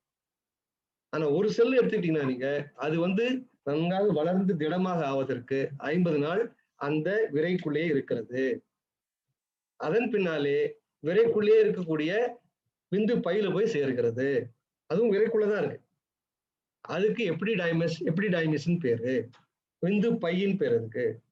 ஆக 50 நாள் அந்த விந்து உற்பத்தி ஸ்தானத்தில் இருந்த அந்த விந்தானது 14 நாட்கள் இந்த விந்து பையில தேவைப்படுது அது முழு வளர்ச்சி அடைவதற்கு. இப்போ 50ம் 14ம் 64 நாள் ஆன உடனே நன்கு முற்றிய திடமான விந்தணு தயாராக இருக்கிறது. ஒரு உயிரை உற்பத்தி செய்ய ஆயத்தம் சிக்னல் கொடுக்குது. ஆனால் காம உணர்ச்சி வந்தால் தவிர இந்த விந்தணு விந்து பை விட்டு வெளியேற முடியாது. காம உணர்ச்சி வரணும் அதுக்கு ஏதாவது ஒரு காரணம். அதுதான் இறைவன் அந்த அட்ராக்ஷன் கொடுத்துருக்கான். பாசிட்டிவ் நெகட்டிவ் மாதிரி காந்த சக்தி மாதிரி ஆண் பெண்ணுக்கு ஒரு காந்த சக்தி ஏன் கொடுத்துருக்காங்கன்னா அப்பதான் விந்து வெளில போக முடியும். ஒரு மண்வெட்டி எடுத்துட்டு ஒரு ஏக்கர் பூரா கொத்துற மாதிரி ஒரு கஷ்டமான வேலையா இருந்த விந்து சாகரையும் போக முடியாது வெளியில. இவ்வளவு கஷ்டமான வேலை யாரு பாக்குறது விட்டுருவா சார். அதை எளிமைப்படுத்தி ஒரு இன்பத்தியலை கொடுத்து இருந்து சொன்னார். ஒரு பூல மலரையும் அழகையும் வண்ணத்தையும் தேனையும் ஏன் வச்சிருக்கான்னு அப்பதான் ஒரு வண்டு வரும் நாடி. அந்தால்தான் நான் காலிலே அந்த மகரந்தங்கள் பட்டு வேறொரு பூவுக்கு செல்கிற பொழுது அந்த மகரந்தங்கள் அந்த பூவில் இருக்கக்கூடிய ஆண் பெண் பூவிலை கலந்து செயற்கை உண்டாகி அயல் மாந்திர செயற்கை அப்பதான் நடக்கும். அது ஒரு விதை உண்டாக்குறதுக்கு ஒரு செடி வளர்வு இனம் காப்பாற்றப்படுவதற்கு இறைவன் அங்க அதை வச்சிருக்கான். அழகு, மனம், வண்ணம், தேன். அது போல என்ன பண்ணிருக்காங்க ஒரு ஆணுக்கு பெண்ணுக்கு ஒரு காந்த சக்தி கொடுத்திருக்காங்க. அதனால்தான் அந்த காம உணர்வு உண்டாகிற பொழுது 64 நாட்கள் ஆகி முற்றி இடமாகி ஒருவை உயிரை உருவாக்கக்கூடிய நிலையில் இருக்கக்கூடிய அந்த விந்தணு அங்கிருந்து வெளியேறுகிறது. எது வழியா வருதுங்கப்பா விதை விட்டு அந்த அதுக்கு விந்து குழாய்னு ஒரு குழாய் இருக்கு. வாஸ் டிஃபரன்ஸ் சொல்லுவாங்க. வாஸ் டிஃபரன்ஸ் சொல்லுவாங்க. அது வழியாக வருகிறது. வருகிற பொழுதே இன்னும் 2 நண்பர்களை சந்திக்கிறது. 2 நண்பர்கள் யாருன்னா ஒரு பால் போன்ற ஒரு திரவத்தை சுரக்கிற செமினல் வெசிக்கல்ஸ் சொல்லுவாங்க ஆங்கிலத்துல. அது வெண்பால் சுரப்பிகள். இன்னொன்னு ப்ராஸ்டேட் கிளாண்ட் சொல்லுகிற சத்து சுரப்பி. இது 2 பேரும் சுரக்கிற ஒரு வெள்ளை திரவம் இருக்கு பாருங்க, அதை சந்திக்குது. அது 3 திரவம் ஒன்றா சேர்ந்ததுக்கு அப்புறம் தான் அதற்கு சீமன் தமிழ்ல சுக்கிலம் என்று பெயர். சோ விந்தணு வேற சுக்கிலம் வேற. விந்தணு ஆரம்பத்திலும் சொல்லிட்டு இருக்கேன் உங்களுக்கு. இப்ப இந்த விந்தணுவும் இந்த வெண்பால் சுரப்பினுடைய வெண்பாலும் இந்த சத்து சுரப்பினுடைய சத்து திரவமும் எல்லாம் ஒன்னா சேர்ந்தா ஒரு ஒயிட் லிக்விடா ஒன்னா மாறி போகுது. இதுக்குதான் ஐயா சுக்கிலம் என்று பெயர் அல்லது ஆங்கிலத்துல சீமன் என்று பெயர். ஆக இது எல்லாம் எப்ப நடக்கும்னா இந்த 2 திரவம் சொல்றேன் பாருங்க, இந்த வெண்பால் சுரப்பியும் அந்த சத்து சுரப்பி எப்ப சுரக்கும்னா காம வருகிற பொழுதுதான் சுரக்கும். அதுபோல விந்தணு எப்ப அந்த விந்து பை விட்டு வெளில வரும்னா காம வரப்பதான் வெளில வரும். 3 சேர்ந்து ஒரு சுக்கிலமாக வெள்ளை திரவமாக ஆணுடைய குறியை விட்டு வெளியேறுகிறது. அது வெளியே பெண்ணுடைய உறுப்புக்குள் போகவில்லை என்றால் அது உடனடியாக இறந்து போகும். சில மணி நேரங்களே இறந்து போயிடும். பெண் உறுப்புகளை போச்சுன்னா அது 4 அல்லது 5 நாட்கள் உயிர் வாழக்கூடிய தன்மை அதில் இருக்கிறது. அந்த சூடு கதகதப்பு இந்த சத்து சுரப்பில் வரக்கூடியது அது சுரக்கிற நரிஷ்மெண்ட் சொல்லுவாங்க. நியூட்ரிஷன்ஸ் எல்லாம் இருக்கு அந்த பெண் உறுப்புல. அதுவும் அவங்களுக்கு காமன் வச்சிருப்ப அவங்களும் சுரக்காது. அவங்களும் சாதாரண சுரக்காது, மற்ற சுரக்காது. அவங்களுக்கு எப்பொழுது அந்த பாலுணர்வு தூண்டப்படுகிறதோ அப்பொழுது அது சுரக்கும். அதுவும் சுரக்கும், இங்கேயும் சுரக்கும், எல்லாம் பூவும் ஒன்னா 2 மிக்ஸ் ஆகி 4 நாள் 5 நாள் டைம் கொடுக்குறாங்க. கிரேஸ் டைம் தராங்க. 4 நாட்கள் ஏங்கிறத நம்ம பெண் உறுப்பை சிந்திக்கிற பொழுது அடுத்த வாரம் மிக அழகாகன்னு சொல்ல முடியாது, ஆழமாக சிந்திக்கலாம். இப்ப மணி 8 ஐயா. நான் சொன்ன கருத்துக்களை கொஞ்சம் எல்லாம் மனசுல ஆழ பதிவு வச்சுங்க.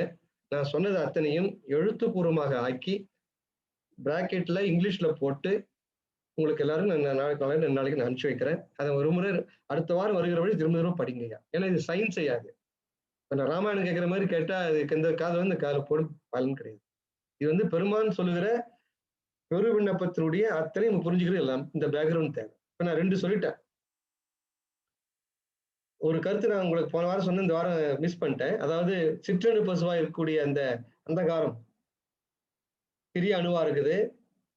மலத்தோட சேர்ந்து சிற்றணு பசுன்னு சொன்னார். எடுத்து ஒரு ஆணோட சிறு விந்துவோட சேர்க்கிறான்னு சொன்னேன். போன வாரம் நான் சொல்லியிருக்காது உங்களுக்கு. சேர்த்த உடனே அதுக்கு பேர் மாறி போகுது. என்ன பேருங்க அதுக்கு? சிற்றணு பசு இல்ல. யாருக்கா ஞாபகம் இருக்கா? பகுதி பேரணுன்னு பேரு. வெளியில இருக்கிறப்ப சிற்றணு பசு. ஒரு தந்தையோட விந்துல உடனே சேர்த்துட்டாருன்னா அதுக்கு பகுதி பேரணும்னு சொன்னேன். இன்னொன்று வந்து பெரிய அணு ஆகி போச்சு. பேரணுன்ட்டு. பகுதிங்கிற சொல்லி ஏன் பயன்படுத்துறாருன்னா, மனிதன் உடம்புல இருக்கிற கோடிக்கணக்கான செல்கள்ல ஒரு செல்லுலயும் குரோமோசோம்கள் இருக்குன்னு சொன்னேன். குரோமோசோம்ஸ். இந்த குரோமோசோம்ஸ் வந்து 46 இருக்கு ஒரு செல்லுலயும். கோடிக்கணக்கான செல் இருக்கு. அந்த ஒரு செல்லு ஊசி முனையில எடுத்தீங்கன்னா அதுல ஒரு ஆயிரக்கணக்கான செல் இருக்கு. ஒரு ஊசி முனையில ஆயிரக்கணக்கான செல் இருக்குன்னா அந்த சைஸ் என்ன இருக்குன்னு பாருங்க. இந்த ஒரு செல்லுக்குள்ளேயும் 46 குரோமோசோம் இருக்குன்னு சொல்றேன். ஆனால் விந்து என்னன்னா, விந்தணுவில் 23 செல்லு தான் குரோமோசோம் தான் இருக்கும். அதுபோல பெண்ணோட சினை முட்டை இருக்கு பாரு, கருமுட்டை, அதுல 23 தான் இருக்கும். இந்த ஆண் பெண் புணர்ச்சியின் பொழுது எப்படி 2 பேரும் சந்திக்கிறாங்களோ, இந்த விந்தணு ஒரு சினை முட்டை எப்போ சந்திக்குதோ, 2 சேர்ந்து எப்போ ஒரு கரு உண்டாகுதோ, இப்ப 23 + 23 46 முழு செல் ஆயிடும். அது வரைக்கும் இது அரை செல்லு தான் இருக்கு. அங்க அரை செல்லு காத்துட்டு இருக்கு. இந்த அரை செல்லுங்கிறதான் பெரும்பாலும் பகுதி பேரணும்னு சொல்றாரு. பகுதிங்கிற சொல்ல ஏன் பயன்படுத்துறாருன்னா, முழுமையான பேரணு அல்ல அது. பகுதி பேரணு தான். ஏன்னா 23 குரோமோசோம் தான் இருக்கு. பாருங்க. மைக்ரோஸ்கோப் வச்சு பெருமான் பார்த்த மாதிரி எல்லாம் இருக்குது. பகுதிங்கிற சொல்ல ஏன் அவர் பயன்படுத்தணும்? இது போல ஒண்ணு விந்தை நம்ம பின்னால பார்க்க போறோம். பெருமான் சொல்லுற அத்தனையும் அறிவியல் தான். Peruman is scientist of all times. அடிக்கடி தான் சொல்லிட்டு இருக்கேன். 40 வருஷமா நான் சொல்லிட்டு இருக்கேன். அணுவியலை பத்தி சிந்திக்கிறப்ப நான் இன்னும் ஆழமா உங்களுக்கு சொல்ல போறேன். எனக்கு அணுவியலை வந்து எப்படி பெருமான் சொல்றாரு? நியூக்ளியர் பிசிக்ஸ் இந்த விஷன் ஆஃப் வள்ளலார் ஒரு பெரிய புக் எழுதி இருக்காரு துல்ஜாராம் பாண்டிச்சேரியில. நியூக்ளியர் பிசிக்ஸ் இந்த vision of Vallalar. Nuclear physics பேசுறாரு சார் பெருமானு. இந்த அண்டவியலை பத்தி அவருக்கு என்னமா பேசுறாருன்னு பாருங்க சார். மண்ணியலை பத்தி சாயில் கெமிஸ்ட்ரி அகவலை பாருங்க. Water chemistry, space chemistry, air chemistry, எல்லாம் கெமிஸ்ட்ரி தான் சார்.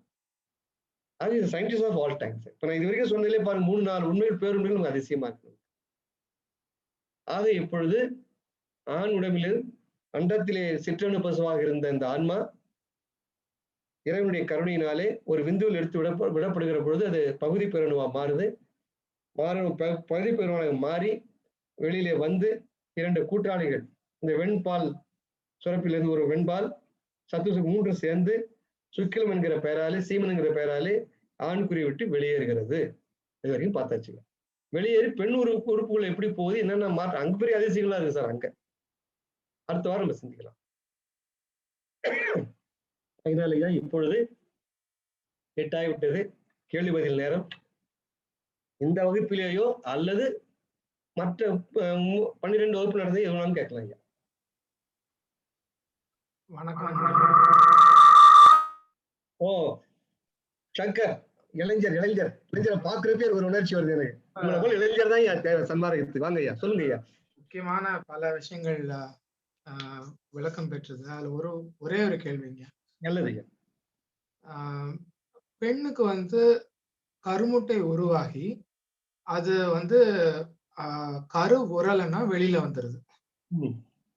இதன் மூலமாக அவர்களுக்கு ஒரு அழுத்தம் இல்லாமல் போகிறது, இச்சை அழுத்தம் இல்லாமல் போகிறது என்பது என்னுடைய ஒரு சின்ன கருதுகோள். இதே மாதிரி ஆணும் ஒரு சுத்த சன்மார்க்க நெறியில் செல்லும் ஒரு ஆணுக்கும் இந்த விந்து உருவாகி சைக்கிளா உருவாகி அதுவே வெளியில போயிடுதா அப்படிங்கிறது என்னுடைய அதுக்கான விளக்கம் ஐயா. அருமையான கேள்வி. நானு எப்பயுமே ஐயா எனக்கு அந்த நீ கேட்ட கேள்வி பதில் எனக்கு ஞாபகம் வந்து சொன்னப்ப சொல்லல. சரி எத்தனை பேர் கேட்கறாங்கன்னு பார்ப்போம். இதெல்லாம் வந்து குங்குலியம் ஐயாவோட டெக்னிக். இதெல்லாம் குங்குலி சாமி உங்களுக்கு தெரிஞ்சிருக்கும், உங்க அம்மாவுக்கு தெரிஞ்சிருக்கும், நீங்க பண்ணாடுத்தாள் உங்களுக்கு தெரிஞ்சு குழந்தைல இருந்து பார்த்திருப்பீங்க சாமியை. அவர் அப்படிதான் சொல்லுவாரு. ஒரு கேள்வி கேட்டு நிறுத்திடுவாரு. ஏன்னா அந்த கேள்விக்கு ஜாக்கிரதா அவஸ்தைன்னு பெரிய விழிப்பு நிலையில இருந்து யார் வந்து ஒரு பொருளை கேட்கிறார்களோ, ஜாக்கிரதை, சொப்பனம், சுழித்தி, துரியம், துரியாதுன்னு 5 நிலை இருக்கு மனசுக்கு. யார் துரிய நிலையில ஜாக்கிரதை அவஸ்தையில யாரு கேட்கிறாங்களோ, விழிப்புல இருந்து யாரு கேட்கிறாங்களோ அவளுக்கு இயல்பா சந்தேகம் வந்துடும். அதை செக் பண்ணுவார். அப்போ சாமி என்ன பண்ணுவாங்க, செக் பண்றதுக்காக சொல்லாம விட்டுருவாரு. ஒரு நாள் மறுநாள் எனக்கு சில ஞாபகம் வரும். சாமி நேற்று சொன்னீங்க சொல்லாம விட்டீங்க, அதுக்கு 24 மணி நேரம் தேவையா உனக்கு அப்படின்னு வருவாரு. அப்படியே கேட்பாரு. இதுக்கு 24 ஹவர்ஸ் தேவையா முத்துஜோதி உனக்கு இந்த கேள்வி கேட்கறதுக்கு அப்படின்னு போட்டு வாங்குறது, முன்னாடியே ஆமா. போட்டு வச்சுட்டு அந்த கேள்வியை வந்து எதிர்பார்க்கறது. பார்த்தது அப்ப என்ன பண்ணுங்க, அதுக்கப்புறம் அவர்கிட்ட பேசுறப்பலாம் இந்த மாதிரி 20 வருஷங்களை ட்ரெயின் பண்ணாரு அவர். ரொம்ப ஒரு பெரிய ஞானி அவரு. ஏன்னா சகலக்கலா பண்டிதர் மாதிரி எல்லாம் தெரியும் அவருக்கு. ஆயிரக்கணக்கான பாட்டு மனப்படும். அப்போ அந்த அந்த டெக்னாலஜி விட்டுட்டு போனேன். ஞாபகம் வந்து இதை சரி சொல்ல வேண்டாம், யாராவது கேட்கறாங்களா பார்க்கணும். ஆனா இந்த ஒரு எக்ஸசைஸ் ஒரு அம்மா தளபதி அம்மா ஒரு கேள்வி கேட்டாங்க பெண்களுக்கு. அது நான் அடுத்த வாரம் அவங்க அருமையான கேள்வி அது. நான் அடுத்த வாரம் சொல்றேன். பெண்களை பத்தி நான் பேசல. இப்போ நீங்க ஆண்களை பத்தி கேட்டீங்க. ரொம்ப அருமையான கேள்வி. அதாவது ஐயா சயின்ஸ் என்ன சொல்லுங்க, மெடிக்கல் சயின்ஸ் பியூட்டிஃபுல்லா எக்ஸ்பிளைன் பண்ணுது இதை. நான் சொன்ன மாதிரி டெஸ்டிஸ்ல ஒரு விந்தணு சுரந்து 50 நாள் ஆகுது மெச்சூர் ஆகுறதுக்கு. அந்த விதைக்குள்ளேயே ஒரு விந்து பை ஒண்ணு இருக்கு, அங்க போய் ஒரு 14 நாள் மெச்சூர் ஆகுதுன்னு சொன்னேன். ஆக அந்த டெஸ்டிஸ்ல ஒரு 50 நாள் அது திடமாவதற்கு, அந்த விதைக்குள்ளேயே ஒரு விதை விந்து பை இருக்கு, விந்து பையில 14 நாள், 50 10 64 நாள் நன்கு முற்றிய தேறிய ஒரு விந்தணு ரெடியா இருக்கு வெளியில வர்றது. ஆனா நான் என்ன சொன்னேன்னா, அது வரையில் நடக்கிறதெல்லாம் காமuணர்ச்சிக்கு அப்பாற்பட்டது, இயல்பாக நடக்கக்கூடிய செயல், தினசரி நடக்கிற செயல். நீ விரும்புறீங்களோ விரும்பலையோ, இப்ப விவேகானந்தருக்கு இருந்திருக்கும், பெருமானுக்கு இருந்திருக்கும் அந்த நிலையெல்லாம். அதுக்கப்புறம் என்ன ஆகுதுன்னு ஐயா, காமuணர்ச்சி வரலன்னு வச்சுங்க, அதான் உங்க கேள்வி. அந்த விந்தணுல வந்து ரொம்ப அதிகமான சத்தெல்லாம் இருக்கு, அதுல சத்து பொருள் தான். அது என்ன செய்யணும் அந்த பாடி, சயின்ஸ் சொல்லுது, it is being reabsorbed by the body into the science. அந்த விந்து வெளியாகவில்லை என்றால் அந்த சத்து முழுவதையும் இந்த உடல் கிரகித்துக் கொள்ளும் தன் வளர்ச்சிக்காக சொல்லுது. அதான் யோகி ஞானிகள்லாம் ரொம்ப தீட்சணமான அறிவு ஏன் இருக்குன்னு ஐயா, இந்த விந்து சக்தி வெளியில போறதில்லை அவங்களுக்கு, நமக்கும் போகல. நம்ம என்ன சிமுலேஷன் அடியில தள்ளிக்கிட்டே இருக்கோம். அந்த சிமுலேஷன்ல இந்த சிமுலேஷன் இல்லைன்னு வச்சுங்க, சத்தா போயிட்டே இருக்கும் உடம்புல. நம்ம அவங்க 2 பேரும் அழகான கேள்வி கேட்டிருக்காங்க. நம்ம அதுக்கு அடுத்த வாரம் அந்த கேள்வி ரிசர்வ் வச்சிருக்கேன் நான் தளபதி அம்மா உங்களுக்கு. பெண்கள் விளக்கிட்டு சொன்னா நல்லா இருக்கும்னு நினைச்சேன். ஆனா இதுக்கு கண்டிப்பா கேட்க வேண்டிய கேள்வி. ஆனா இந்த கேள்வி யாராவது கேட்கறாங்கன்னு விட்டு வச்சேன் நான். அழகா கேட்டீங்க, ரொம்ப நன்றி.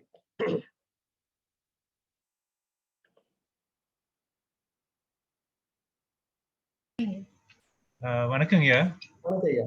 வணக்கம். இந்த சுக்கிலமும் ஆன்மீகத்துக்கும் என்ன தொடர்புங்க? அதான் ஐயா இப்ப அடுத்த அருமையான கேள்வி அது. விந்தணு சிந்திச்சாச்சு ரீஅப்சார்ப் பண்ணு சொல்றாரு இல்லைங்க. அது போல இந்த ப்ராஸ்டேட் கிளாண்ட்ல வர்றதும், அந்த செமினிக்கல் வெசல்ஸ்ல சொல்ற மாதிரி இந்த வெண்பால் சுரப்பி, அதுவும் ஐயா முழுமையாக சுரக்கலன்னு சொன்னா அது அத்தனை அதுல இருக்கிற நியூட்ரிஷன்ஸ் அத்தனையும் நம்முடைய மற்ற செல்களுக்கு போயிட்டே இருக்கு. இப்ப இந்த ஸ்டிமுலேஷன் வரப்ப என்ன ஆகுதுன்னா, இந்த விந்து மட்டும் வெளியாகிறது இல்லை. ஏன்னா இந்த ப்ராஸ்டேட் கிளாண்ட் பிளஸ் இந்த செமினிக்கல் வெசல்ஸ்ல வந்து it secretes only when there is a stimulation. Kamanur வருகிற பொழுது 2 சுரக்குது ஐயா. இப்ப சுரக்க காமனூர் வராமல் என்ன ஆகும்னா, அதுக்கு அந்த சுரப்பையும் மிச்சமாகி, எப்படி விந்தணு மிச்சமாகி ரீஅப்சார்ப் பண்ணுதோ பாடி, அது போல இந்த திரவங்களும் ரீஅப்சார்ப் ஆகி அது சுரக்காமல் இருப்பதால, அந்த சுரப்பு நிலையிலேயே தவிர்க்கப்படுவதால இந்த உடல் வந்து சார் மேலும் மேலும் மேலும் சாகா நிலைக்கு போறது துணையா இருக்கையா. அதனால என் யோகிகள் ஞானிகள்லாம் பாத்தீங்கன்னா, அந்த சாப்பாட்டை விட இந்த செக்ஸ் அவ்வளவு பிடிச்சிக்கிறாங்க அவங்க. ஏன்னா இந்த புருவ மத்தியில இந்த மனம் ஓய்றதுக்கே இந்த திரவங்கள்லாம் தேவை.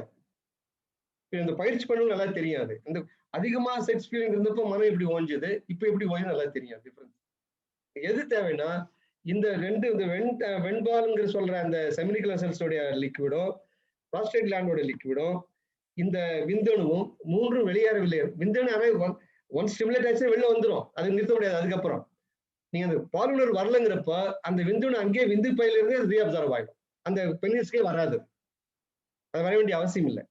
அதே போலதான் இந்த 2 சுரப்பு சுரக்க வேண்டிய அவசியம் இல்லாம போயிடும். அது என்ன சுரந்து they will get reabsorbed by the body.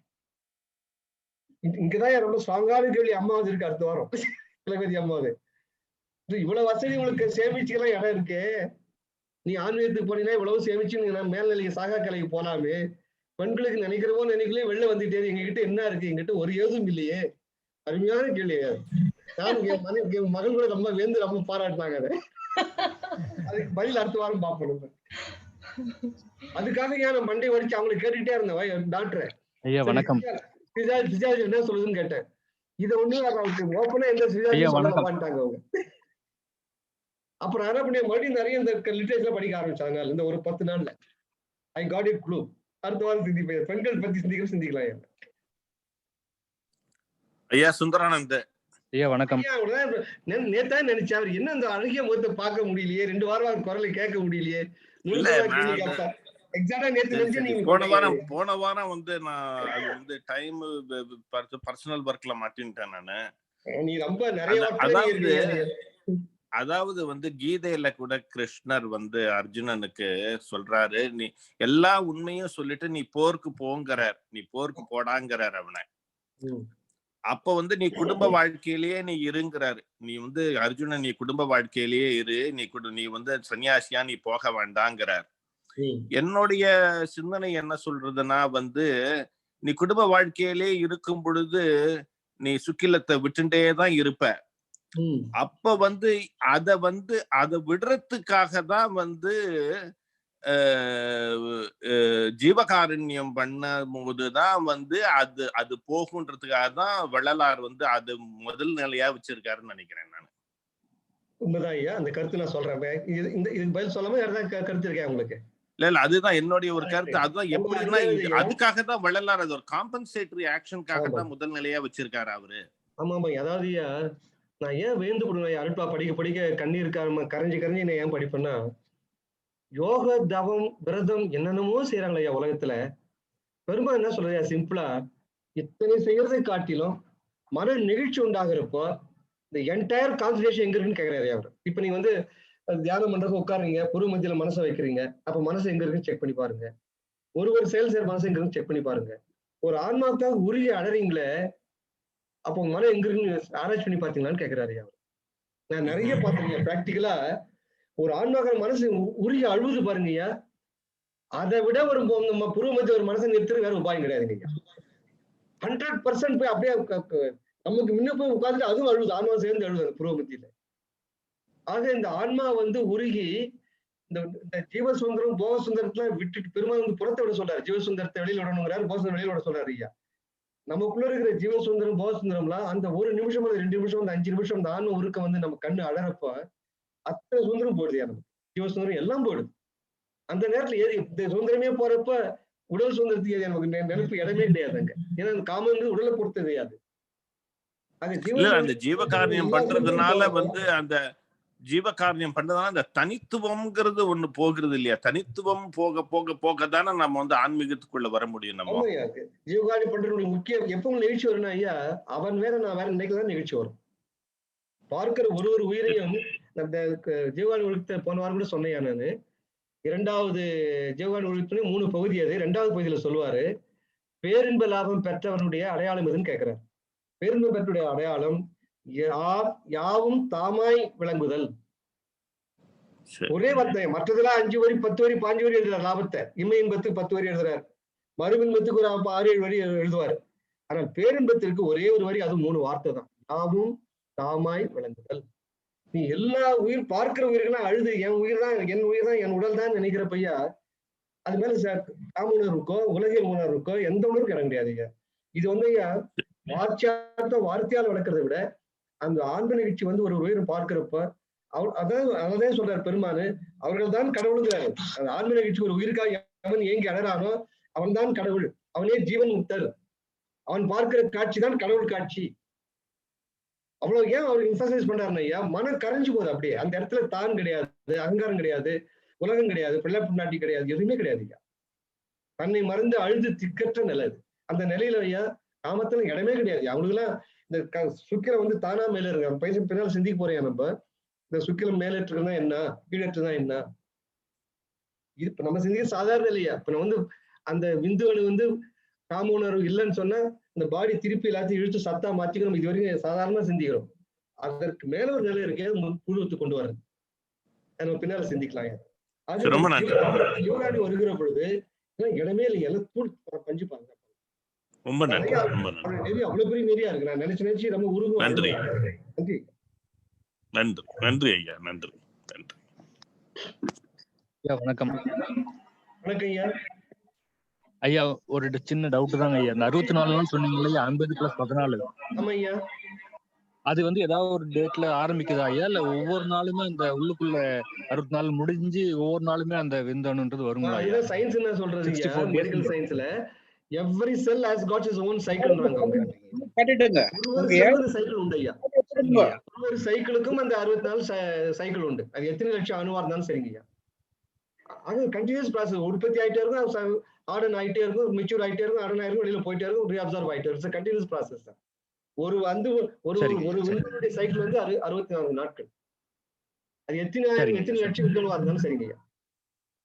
பிறக்கிறது கண்டினியூஸ் ப்ராசஸ், மெச்சூர் ஆகிறது கண்டினியூஸ் ப்ராசஸ். நன்றிங்க ஐயா. ஃபர்ஸ்ட் கம் ஃபர்ஸ்ட் கோன்னு சொல்லுவாங்க, அது மாதிரி இருக்கு.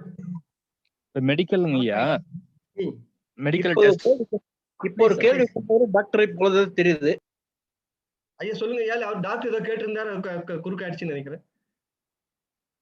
ஐயா டாக்டர் ஐயா நீங்க கட் ஆயிடுச்சுன்னு நினைக்கிறேன்.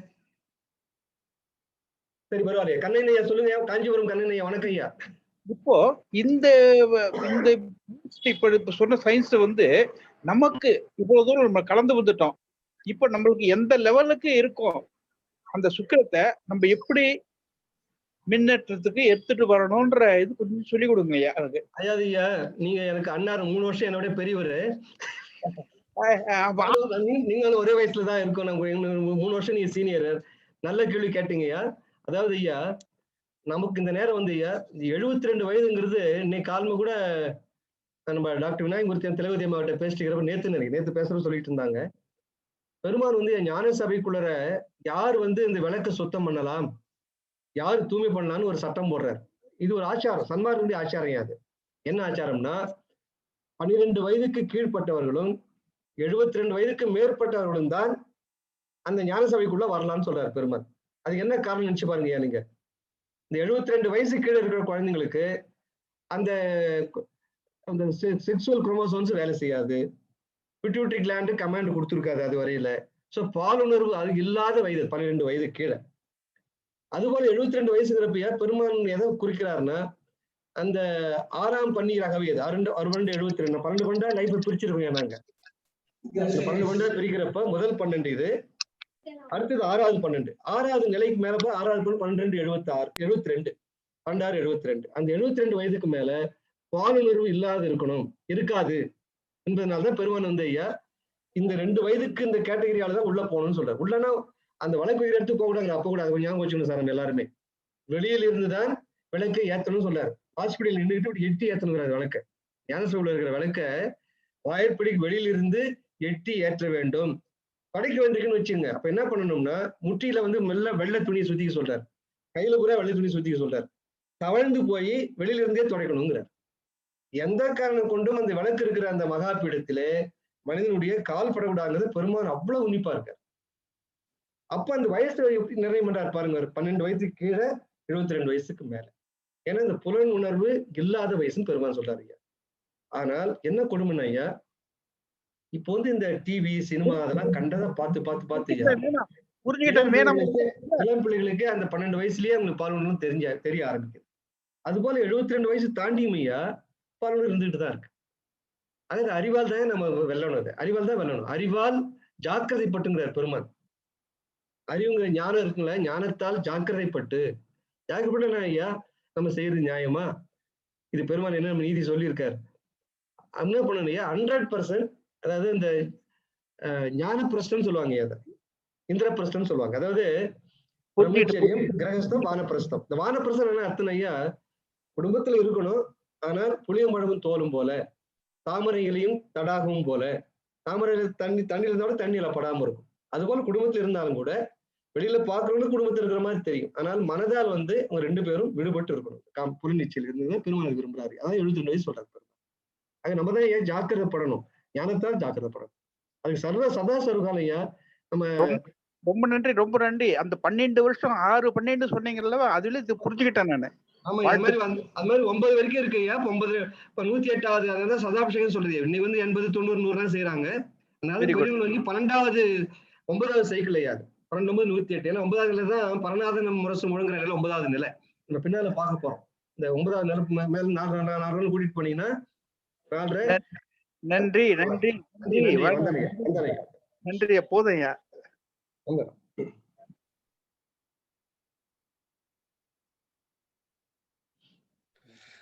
ஐயா அன்பழகன், சென்னையில இருந்து. வணக்கம் ஐயா. வணக்கம் ஐயா. இந்த முருகன் கையில வேலுக்கு இதுக்கு தொடர்பு இருக்கா, அதை பத்தி ஒரு கருத்து. எப்படி எப்படிங்கய்யா? முருகன் கையில வேல், அதுக்கும் விந்துக்கும் தொடர்பு.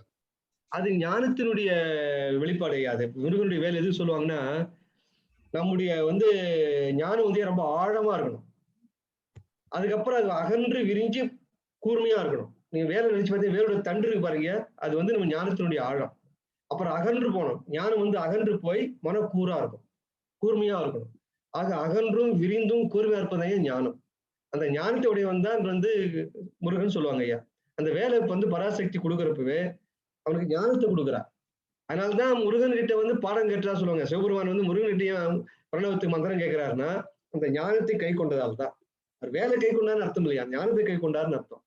நீங்க எதை மனசுல வச்சு எதை பொறுத்திக்கிறேன்னு எனக்கு தெரியாது. ஆனா வேல் வந்து பெரும்பாலும் ஞானத்துடைய வெளிப்பாடு தத்துவங்கள்லாம் எழுதியிருக்காங்க. உங்களுக்கு ஏதாவது கருத்து தான் சொல்லுங்க. நீங்க ஏதாவது அந்த மாதிரி சிந்திச்சிருக்கீங்களா? அந்த வேலை, அதாவது நான் சொல்ற சப்ஜெக்ட்டுக்கும் சிவலிங்கத்தையும் தொடர்பு இல்லையா? நம்ம அப்புறமா இல்லையா, இது வந்து ஆக்சுவலி வந்து சொல்லுவாங்க இந்துடைய அமைப்பும் வேறு அமைப்பும் ஒரே மாதிரி தான் இருக்குன்ற மாதிரி தான் சொல்றாங்க. அதை பத்தி ஒரு கருத்து கேட்கலாம். அதாவது ஞானம் மேல ஞானம்னா ஒளியா, விந்துக்கு சமஸ்கிருதத்துல விந்துனா ஒளின்னு பேரு. சோ வேலை வந்து விந்துன்னு சொல்லுவாங்க. விந்துவோட அடையாளம் அது. ஆனா இந்த சமண அந்த விந்துன்னு சொல்லலாங்க, ஆண் பெண் புணர்ச்சி சொல்லல. விந்து என்றால் சமஸ்கிருத ஒளி ஐயா. அந்த வேலுக்கு வந்து விந்துன்னு ஒரு பேர் இருக்கு. ஏன்னு கேட்டீங்கன்னா ஞானத்தை கொடுக்கக்கூடியது வேல்.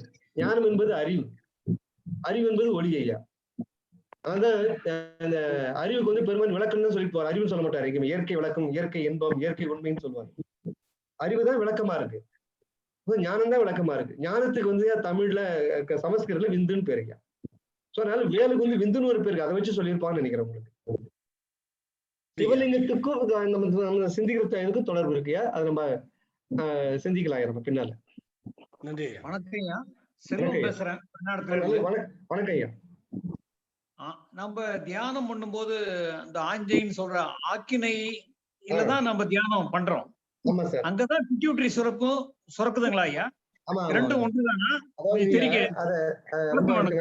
ஒண்ணு புரிஞ்சுக்கிட்டீங்க. இந்த பீனியல் கிளாண்ட் ஒண்ணு இருக்கு அங்க, பீனியல் கிளாண்ட்னு சொல்லுவாங்க. பீனியல் கிளாண்ட் சொல்லுவாங்க. அதை தமிழ்ல பீனியல் எழுதுவாங்க. அதை பீனியல் கிளாண்ட்ன்ட்டு. நம்ம வந்து இந்த உடல்ல வந்து என்னென்ன விந்தைகள் இருக்குன்னு ஒரு வகுப்பு தனியாக சிந்திக்க போறோம். இப்ப நம்ம வந்து எப்படி கரு உற்பத்தி பத்தி சிந்திக்கிறோம். இந்த உடல்ல எலும்புகள் எத்தனை இருக்கு, தசைகள் எத்தனை இருக்கு, நரம்புகள் எத்தனை இருக்கு, எத்தனை சுரப்பிகள் இருக்கு, பெருமான் என்ன சொல்றாரு, அறிவியல் என்ன சொல்ற, எல்லாம் சிந்திக்க போறோம் ஐயா. ஏன்னா உடலை பத்தி அந்த இடைநிலை, இந்த முதல் நிலைங்கிறது ஐயா வேர்நிலை முடிச்சு முதல் நிலைக்கு வந்திருக்கும் இல்ல. முதல் நிலை முழுவதும் உடல் பற்றியே சிந்திக்கிற வகுப்பு இது. இப்ப கரு உற்பத்தி சிந்திச்சுட்டு இருக்கோம். இந்த உடம்பு வழியில வந்து விழுந்ததுக்கு அப்புறம் இன்னும் உடம்பு வெளியில வரல, தந்தையோட இதுலதான் இருக்கு. இப்ப தாயோட அப்புறம் ஒரு பிண்டமா உருவாகி 10 மாசம் கழிச்சு வெளியில வரப்போகுது. வந்ததுக்கு அப்புறம் ஐயா இந்த உடல்ல என்னென்ன விந்தைகள் இருக்குன்னு சிந்திக்க போறோம் ஐயா. அப்ப கண்டிப்பாக இந்த பீனியல் கிளாண்டை பத்தி சிந்திப்போம். நீங்க கேட்கறது வந்து பீனியல் கிளாண்டோட தொடர்புடையது. அது சிந்திப்பையா, கண்டிப்பா சிந்திப்போம். அதுதான் நம்ம தியானம் பண்றதுல. அதுதான் வந்து இப்ப யுனைடெட் நேஷன்ஸ்ல ஒரு டெமான்ஸ்ட்ரேஷன் பண்ணார் நம்ம ஸ்ரீ ரவிசங்கர். ஸ்ரீ ரவிசங்கர் யுனைடெட் நேஷன்ஸுக்கு போயிட்டு அங்க ஒரு ஆர்ட் ஆஃப் லிவிங்ல பிராக்டிஸ் பண்ற ஒரு ஆளை கொண்டு வந்து உட்கார வச்சு, அவர் வந்து இந்த பேனல் ஆஃப் டாக்டர்ஸ், ஒரு கிட்டத்தட்ட 15-20 டாக்டர்ஸ் சார், நியூராலஜி டாக்டர், அந்த டாக்டர், இந்த டாக்டர் எல்லாரும் கொண்டு வந்துட்டா. கொண்டாந்து உடல் முழுதும் கருவிகளை பொருத்தி what is happening is body during meditation சொல்லி ஆராய்ச்சி பண்ணாங்க ஐயா. அது இந்த பீனியல் கிளாண்டுடைய ஃபங்க்ஷன்ஸ் ரொம்ப பயங்கரமா அதை ப்ரூவ் ஆகி யுனைடெட் நேஷன்ஸ் வந்து இவருடைய அந்த தியான முறையை ஏத்துக்கிட்டாங்க. இப்போ ஸோ சயின்டிபிகலி ப்ரூவ்ட் ஐயாது. அதுக்கு வந்து காரணமா இருந்து இந்த பீனியல் கிளாண்ட் தான். சிந்திக்கலாம், கண்டிப்பா சிந்திக்கலாம். நன்றி. நன்றி, வணக்கம். ஒரு சின்ன சந்தேகம் தம்பி. தம்பியார், ஒரு சின்ன சந்தேகம். சொல்லுங்க. பல உயிர்கள்லாம் வந்து இந்த பால் உணர்ச்சியை தூண்டுறதுக்கு உருவம், ஒலி, வாசனை மூணையும் கையாளுது. அது போல சில உயிர்கள் வாசனையை தூண்டி தன் இனத்தை கிட்ட சேர்க்கிற மாதிரி, உணர்ச்சியை தூண்டுற மாதிரி எல்லாம் பார்க்கிறோம். அது போல மனிதர்களுக்கும் வாசனையினால் தூண்டப்படுகின்ற அமைப்பு இருக்குதான்னு ஒண்ணு, அது ஒரு கேள்வி. 2வது கேள்வி, வயது முதிர்ந்தும் கூட பால் உணர்வு அடங்காம இருக்கிறாங்கன்னா அவர்களுக்கு அதனுடைய உறுப்புகளுக்கும் உள்ளத்துக்கும் உறுப்புக்கும் வர போராட்டத்தினால உடலியல்கள் என்னென்ன தீமைகள் உண்டாகிறதுன்றதை கொஞ்சம் சொல்லணும். ரொம்ப அருமையான கேள்வி ராம்னா. அதாவது இந்த மற்ற உயிர்களுக்கு வந்து ஒரு புலனால் தான் ஈர்க்கப்படுது.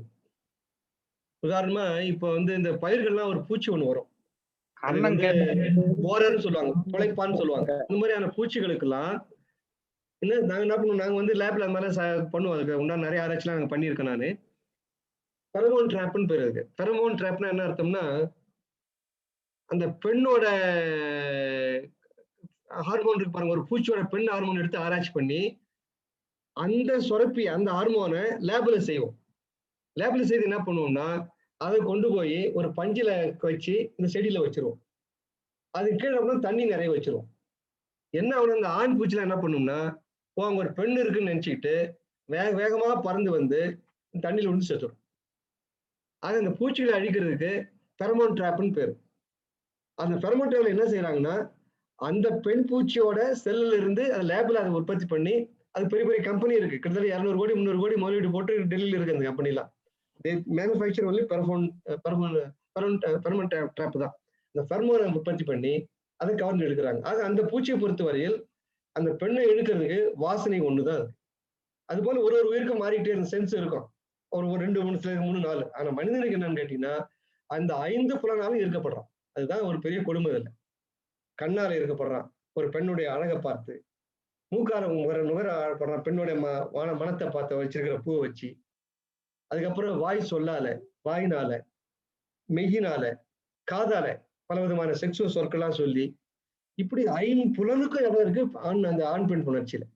அதனாலதான் ஒரு பாட்டு கூட உங்களுக்கு நான் சொன்னேன், திருக்குறள்ல இந்த ஐம்புலனை பத்தி பெருமான் வந்து அறத்தை பத்தி பேசிட்டு இருக்காரு ஒரு அதிகாரத்தை. தகார்னு பாத்தீங்கன்னா காமத்துப்பால் ஒரு பாட்டை சொல்றாரு. என்ன சொல்லுவாருன்னா, இந்த 5 புலனையும் வெல்லக்கூடிய சக்தி ஆன்மாவுக்கோ மனிதனுக்கோ இல்ல, உன் பெண்ணிட்டு இருக்குன்னு பாடுறாரு.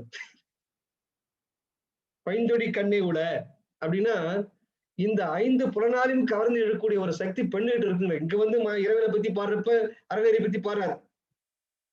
ஒரே தாவி காமத்துப்பால் போயிட்டு இந்த 5 புலனையும் அப்படின்னு சொல்லி அந்த பாட்டை போடுவார் காமத்துப்பால்ல. அதனால மற்ற உயிர்களை ஒப்பிட்டு பார்க்கிற பொழுது 5 புலனாலும் ஈர்க்கப்படுகிற நிலைதான் ஒரு மனிதனுக்கு. அதனாலதான் இது வெல்வது கொஞ்சம் கஷ்டமா இருக்குன்னா, இப்ப விஸ்வாமித்திரருக்கு எதுக்கு பத்தினி? நீ பாருங்க, எல்லா ரிஷிக்கு வந்து ரிஷி பத்தினின்னு இருப்பாங்க. அவர் தான் ரிஷின்னு சொல்லிவிட்டு எல்லாத்தையும் அடைக்கிட்டு போயிட்டாரு காட்டுக்கு. உங்க ரிஷி பத்தினி எதுக்கு அவங்களுக்கு? நினைச்சு பாருங்க நீங்க. விஸ்வாமித்திரருக்கு எதுக்கு மேனகி டான்ஸ் எல்லாம் எதுக்கு அவருக்கு? இந்த கதையெல்லாம் எதுக்கு? புராணம் தான், கற்பனைதான். என்ன அவங்க சொல்ல விரும்புறாங்கன்னா, அந்த ஒரு பெரிய முனிவர் லெவலுக்கு வானத்துல பறக்கூடிய ஆற்றல் பெற்ற அந்த மனிதனுக்கு கூட இந்த புலநீட்சியை வெல்லுவது அவ்வளவு சிரமம் அப்படின்னு சொல்றாங்க அவங்க. இப்போ பீஷ்மருடைய அப்பா, இவர் வந்து பீஷ்மர் இளமையா இருக்காரு, அங்க அப்பாவுக்கு எதுக்கு ஒரு மீனவ பெண் மேல ஆசை வந்தது அவளுக்கு? அது எல்லாம் எதுக்காக இந்த கதை எழுதுறாங்கன்னா, வயதுக்கு வந்த பிள்ளை இருக்கிறப்ப கூட ஒரு பெண் மேல ஆசை வந்து போச்சு அவருக்கு. அதனால பிள்ளை கல்யாணம் பண்ணவே நம்ம போய் இந்த 2வது கல்யாணம் இந்த பெண்ணை பண்ண நல்லா இருக்கேன்னு சொல்லிட்டு மனசுலயே வச்சிருந்தா, நாங்க உடம்புலாம் முடிய ஆரம்பிச்சது. பீஷ்மர் புரிஞ்சுக்கிட்டாரு. இப்ப இந்த பெண்ணை போய் இவரே பொண்ணு கேட்கிறாரு அப்பாவுக்காக. எங்க அப்பாவை நீ கட்டிக்கன்னு கேட்கிறாரு. அந்த மீனை ஒரு கண்டிஷன் போடுறான், கட்டிக்கலாம், நீ பிரம்மச்சரியா இருக்கிற, நீ அடுத்த பட்டத்துக்கு வந்துருவ, எனக்கு பிறகுற பிள்ளைக்கு பட்டம் கொடுக்கணுங்கிற அந்த மீனை வச்சு. உடனே ஒத்துக்கிறாரு, பரவாயில்ல எனக்கு வேண்டாம் அப்படின்றாரு. அதை விட கொடுமை, சரி நாளைக்கு உனக்கு ஒரு கல்யாணம் ஆகி ஒரு குழந்தை பிறந்து அவன் வந்து பட்டத்துக்கு உரிமை கொள்வானு, நீ சாக வரைக்கும் கல்யாணம் பண்ண கூடாதுன்னு கேட்கிறான். இந்த 2 பெருமையான கொடுமையான ஒரு இது கேட்கிறான். 2த்தையும் ஒத்துக்கிறார் பாவம் பீஷ்மர். நான் திருமணம் செய்து கொள்ளவில்லை, நான் அரியணை ஏற மாட்டேன், உனக்கு பிறகுற குழந்தை அரியணை. அப்படிதான் மகாபாரத கதை பூரா. அதுக்கப்புறம் தான் எல்லாம் வராங்க, அந்த கௌரவர்கள் எல்லாம் வர்றதுல அதுக்கப்புறம் தான். நான் சொல்றது ஆதி கதை. எதுக்காக சொல்றேன்னா, இந்த புலநீச்சையை அவன் வயசுல மீற முடியல. அது போல உங்க அடுத்த கேள்வி என்னன்னா, முதல் கேள்வியுடைய சுருக்கம் என்னன்னா, இந்த 5 புலன்களை வைத்துதான் ஆண் பெண்ணுடைய கவர்ச்சியே இருக்குங்க. இந்த 5 புலனையும் நம்ம வெல்லணும். அதுக்குதான் வந்து ஆமை உதாரணம் சொல்லுவார் வள்ளுவர். எப்படி இந்த 4 காலையும் ஒரு தலையும் ஆமத்தை ஓட்டுக்குள்ள உள்ள இழுத்துக்குதோ, அது போல இந்த உலக விஷயம் பார்க்கிற பொழுது ஞானத்தால் ஜாக்கிரதை, அறிவால் ஜாக்கிரதைப்படும். பெருமாள் அடிக்கடி வார்த்தை எழுதுவார், ஞானத்தால் ஜாக்கிரதைப்பட்டு.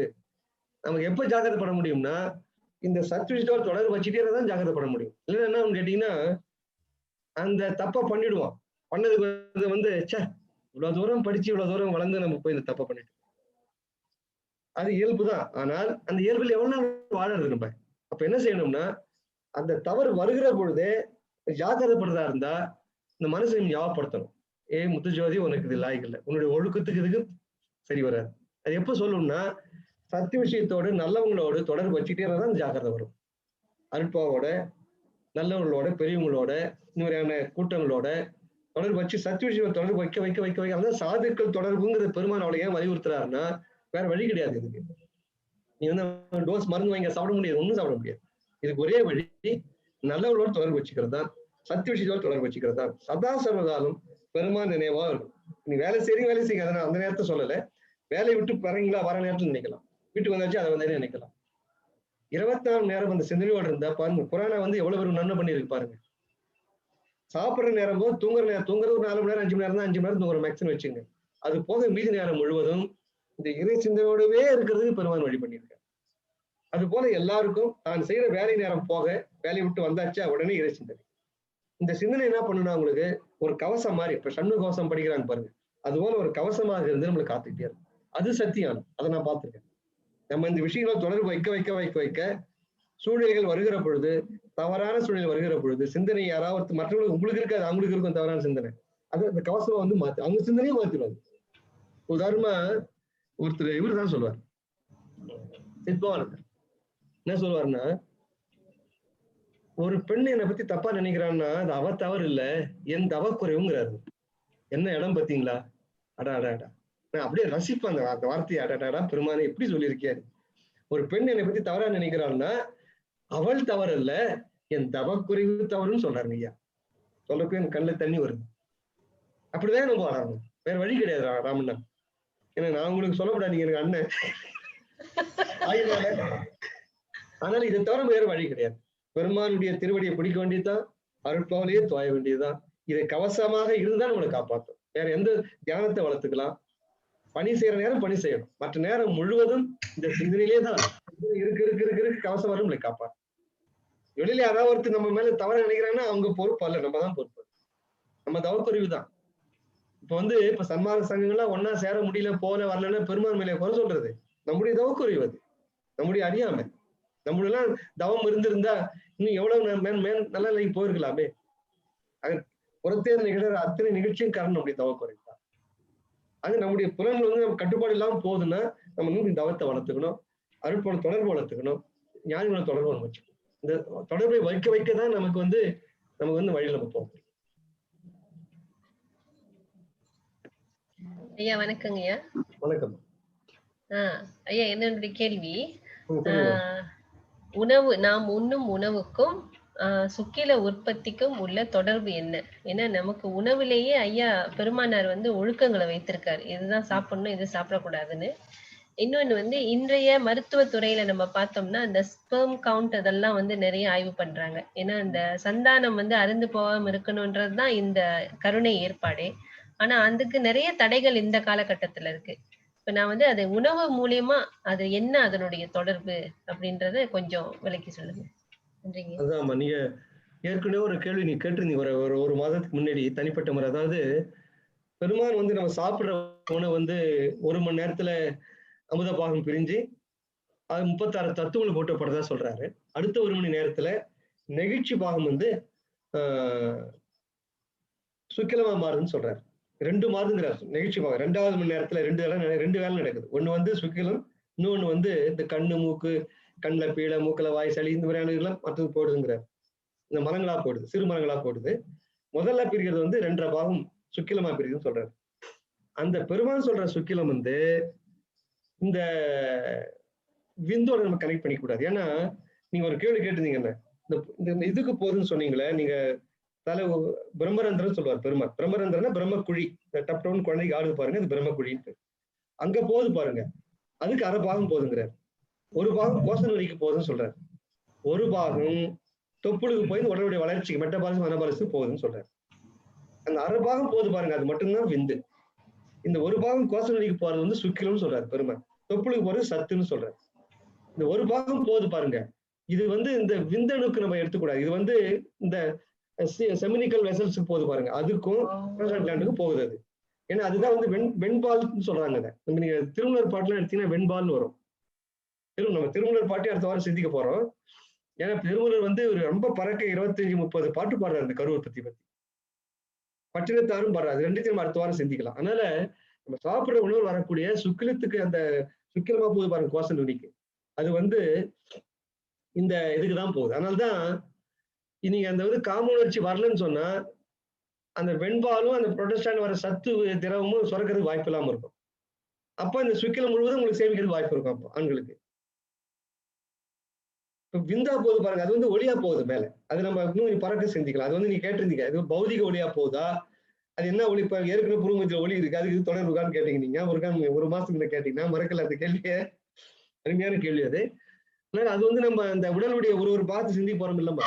புருவமத்தில ஒளி எங்க இருக்கு, இந்த கை கால என்ன கொடுத்தா உடல் வெளில வந்ததுக்கு அப்புறம் உடலை பத்தி ரொம்ப சிந்தி போறோம் ஆழமா.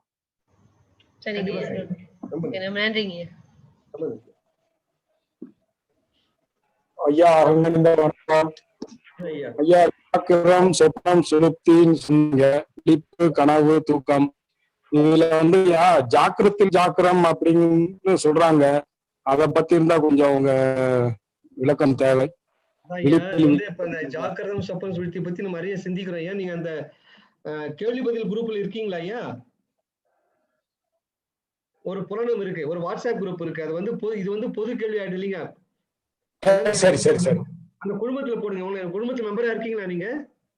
இருக்கையா சவுதி ஸ்ரீதர் இருக்கேன். ஓ ஸ்ரீதர் ஐயா, வணக்கம் வணக்கம். நாளைக்கே போடுங்க அந்த கேள்வி, நாளைக்கே போடுங்க. கண்டிப்பா நாங்க பதில் சொல்றேன் ஐயா. சரிங்க. அது ஆழமா சிந்திக்க. ஏன்னா இந்த துரியம் தெரியாதவங்க நம்ம தொப்புளுக்கு கீழே இருக்கும் ஐயா. அது கீழ்நிலையெல்லாம் இருக்கு. அதையா பெரியவங்க சொல்லியிருப்பாங்க. அது இல்லை ஐயா. அது போட்டு நம்ம பார்ப்போம். அதுல போடுங்க அந்த கேள்வியை. நான் போட்டுறேன். இப்ப உடனே போட்டுறேங்க. நல்லது. நன்றிங்க.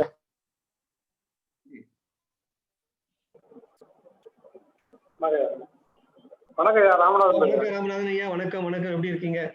நல்லா சொல்லுங்க ஐயா. ஒரு சந்தேகம் ஐயா. போன வாரம் ராணின்னு ஒரு அம்மையார் பெங்களூர்ல இருந்து ஒரு கேள்வி கேட்டிருந்தாங்க.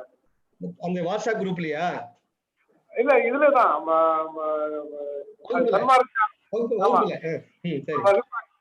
அதாவது வாடகத்தாய் சம்பந்தமா கேட்டிருந்தாங்க ஐயா. வாடகத்தாய் சம்பந்தமா, அதாவது கர்ப்பப்பை வீக்கா உள்ள ஒரு பெண்ணுக்கு அதோட இது குழந்தை வேணுன்றாங்க. அவங்க வந்து ஒரு வாடகத்தை ஏற்பாடு பண்ணி இவங்க கணவனோட விந்தளவையும் முட்டையும் ஒண்ணு சேர்த்து அந்த கர்ப்பப்பையில வைக்கிறாங்க. அது கர்ப்பப்பையில வந்து வளர்க்குறாங்க வாடகத்தாய் இருந்து.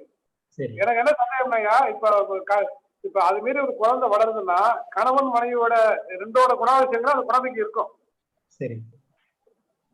ரெண்டாவது என்னன்னு கேட்டீங்கன்னா, இந்த வாடகத்தாய் வயிற்றுல குழந்தை வர்றதுனால அந்த வாடகத்தாய்க்கு உணவு எப்படி போகுதுன்னா அதோட பிளேசண்டா, தட் மீன்ஸ் இது தொப்புள் கொடி மூலம் தான் போகுது. அப்படிங்கிறப்ப இந்த வாடகத்தாயோட குணாதிசயங்களும் அந்த குழந்தைக்கு போகுமா? ஒரு கேள்வியா. ரெண்டாவது, அந்த அந்த போற அந்த இது வந்து 7 தாதுக்களும் அந்த பிரிஞ்சு அந்த குழந்தைக்கு போகுமா அப்படின்னு 2 கேள்வி கேக்குறீங்க. கண்டிப்பா ஐயா. இது அதிகமா இன்னும் பெண்கள் இதை சிந்திச்சுட்டு அடுத்த வாரம் கேட்கணும்னா இன்னும் கொஞ்சம் எல்லாரும் நல்லா புரியுதா கொஞ்சம் சுருக்கமா சொல்றேன். அந்த விந்தணு வெளியில போகுது இல்லையா, அந்த விந்தணுவுக்கு இது வந்து உண்மையான தாயா வாடகை தாயா அதுக்கு தெரியாது. விந்து வெளியில போறப்ப அதுக்கு எந்த தாய், ஒரு பெண்ணு தான் தேவை. பெண்ணோட சினைமுட்டை தான் தேவை. அது கூட பெண்ணு கூட தேவையில்லை அதுக்கு. விந்து வெளியில போறப்போ ஒரு பெண்ணோட சினைமுட்டை தேவை. அது அவ்வளவுதான், வேற எதுவும் அதுக்கு தெரியாது. Number 1 sir. நம்பர் 2 வந்து இந்த விந்தணு போது பாருங்க வெளியில, தலைப்புரட்டைன்னு சொன்ன முகன் மணியில குண்டா இருக்கும், பின்னால வால்மா இருக்கும்னு சொன்னேன். அந்த தலை இருக்கு பாருங்க, தலையில தான் இந்த ஜெனட்டிக் ப்ராப்பர்ட்டின்னு சொல்லிட்டு பாரம்பரிய குணம் அங்கதான் பதிவாயிருக்கு. ஆணுடைய அவங்களுடைய பரம்பரைய குணங்கள் முழுவதும் அந்த ஆணோட விந்தோட தலையில பதிவாயிருக்கு. பிரம்மன் போட்ட தலையெழுத்துன்னு சொல்றாங்க மாதிரியா. தலையெழுத்துன்னா அந்த விந்தணு வர்றப்பே தலையில அந்த ஜீன் எழுதியிருக்காங்க. இந்த ஹெட்ல தலையில வந்து ஜீன்ஸ் இருக்குன்னு சொல்லுது, சயின்ஸ் சொல்லுது. நம்ம நாட்டுல வந்து பிரம்மனுடைய தலையெழுத்துன்னு சொல்லுவாங்க. அந்த பாரம்பரிய குணம் முழுவதும் அந்த ஆணோட விந்தனுடைய தலையில இருக்கு. அதே போல பெண்ணோட சினை கருமுட்டை இருக்கு பாருங்க, அந்த கருமுட்டையிலையும் அந்த பெண்ணுடைய பாரம்பரியத்தினுடைய குணாதிசயம் கூட அதுல பதிவு, அந்த ஜீன் கூட அதுல இருக்கு. தாயோ சொந்த தாயோ அதை பத்தி கவலை இல்லை. அந்த பெண்ணோட கருமுட்டையில் அதனுடைய குணாதிசயங்கள்லாம் ஜீன் எல்லாம் பதிவாயிருக்கு. இந்த ஆணோட விந்து இருக்கு பாருங்க, தலை குண்டூசி மாதிரி தலை, அது ஆணோட ஜீன் எல்லாம் பதிவாயிருக்கு. ரெண்டும் சேர்கிற பொழுது ரெண்டுடைய குணாதிசயம் ஒண்ணு வரையால. ஆனா வாடகத்தை அதுக்கு தெரியாது, கருவுக்கு அதெல்லாம் தெரியாது. எந்த தாய், ஒரு தாய் பெண் அவ்வளவுதான். கண்டிப்பா வரும், அதுக்கு அதான் அர்த்தம். ஆமா பின்னால் இருக்கா. ரொம்ப வணக்கம்மா. உங்க ஒய்ஃபை சொன்னேன் பரவாயில்ல, நான் பார்த்து ரொம்ப நாள் ஆயிடுச்சு. ஓகே சீக்கிரம் ஒரே விஷயம் அவங்க ஏதோ வேலை கையில எடுத்துட்டு போறாங்க. வணக்கம் சைக்குமா பார்த்து ஒரு 30 வருஷம் ஆயிட்டு நினைக்கிறேன். மகிழ்ச்சி மகிழ்ச்சி மகிழ்ச்சி. நீங்க வேலையை பாருங்க வரைக்கும். ஐயா ஒரு துணை கேள்வி. இதுக்கு முன்னாடி நீங்க அண்ணன் வெளித்த அவர் கேட்டதோட ஒரு துணை கேள்விங்க. அவர் வந்து ஒரு கான்ஃபிளிக்ட் பேசினாருங்க. அது ரொம்ப இம்பார்ட்டண்டா எனக்கு தோணுச்சு. ஒரு பூ, அதோட மனம், ஒரு வண்டு, அதோட தொடர்ச்சிக்கு ரொம்ப மகரந்த சேர்க்கை ரொம்ப இம்பார்ட்டண்டா இருக்கு. அதே மாதிரி அதே மாதிரி ஒரு பெண் ஒரு மிருக ஜாதிய மனித ஜாதிய பார்க்கும்போது ஒரு பெண் ஒரு ஆண், அது ஒரு ரொம்ப நேச்சுரலான ஒரு ப்ராசஸ். அப்போ இந்த உறுப்புகள் உள்ளுறுப்புகள் இத சுக்கிலத்தை உண்டு பண்ணிக்கிட்டே தான் இருக்குது. அதை நம்ம வந்து இப்போ அந்த கான்ஃபிளிக்ட் மனசு வந்து அறநெறி சன்மார்க்க நெறிக்கு போகுது. ஆனா இது வந்து அது வேலையை அது பார்த்துட்டு இருக்குதுங்கிற மாதிரி ஒரு கான்ஃபிளிக்ட் இருக்குது. இந்த கான்ஃபிளிக்ட் உடல்ல வந்து எந்த உபாதையை ஏற்படுத்துதுங்கிறது அவரோட கேள்வியா இருந்தது. நீங்க அதுக்கு சொல்லும் போது நம்மளுடைய தவத்தோட ஸ்ட்ரென்த்தை பொறுத்து தான் அது, நம்ம தவத்தோட ஸ்ட்ரென்த்தை பொறுத்து அது வந்து உற்பத்தி ஆகாமவே போயிடும். அந்த சக்தி வந்து நம்ம உடலுக்கு வந்து இந்த தவ சக்திக்கு வந்து ரொம்ப உறுதுணையாகவும் இருக்கும்னு நீங்க சொன்னதா எனக்கு புரிஞ்சிருச்சு. பட் இனிஷியல் ஸ்டேஜஸ்ல அவர் சொன்னது ரொம்ப கரெக்ட்னு தோணுச்சு. இதுவும் நடக்கும் அதுவும் நடக்கும். இந்த பிளவு மனப்பிளவு வந்து எந்த சங்கடங்கள்லாம் உண்டு பண்ணுங்கிற மாதிரி அவரோட கேள்வி இருந்துதான் நான் நினைக்கிறேங்க.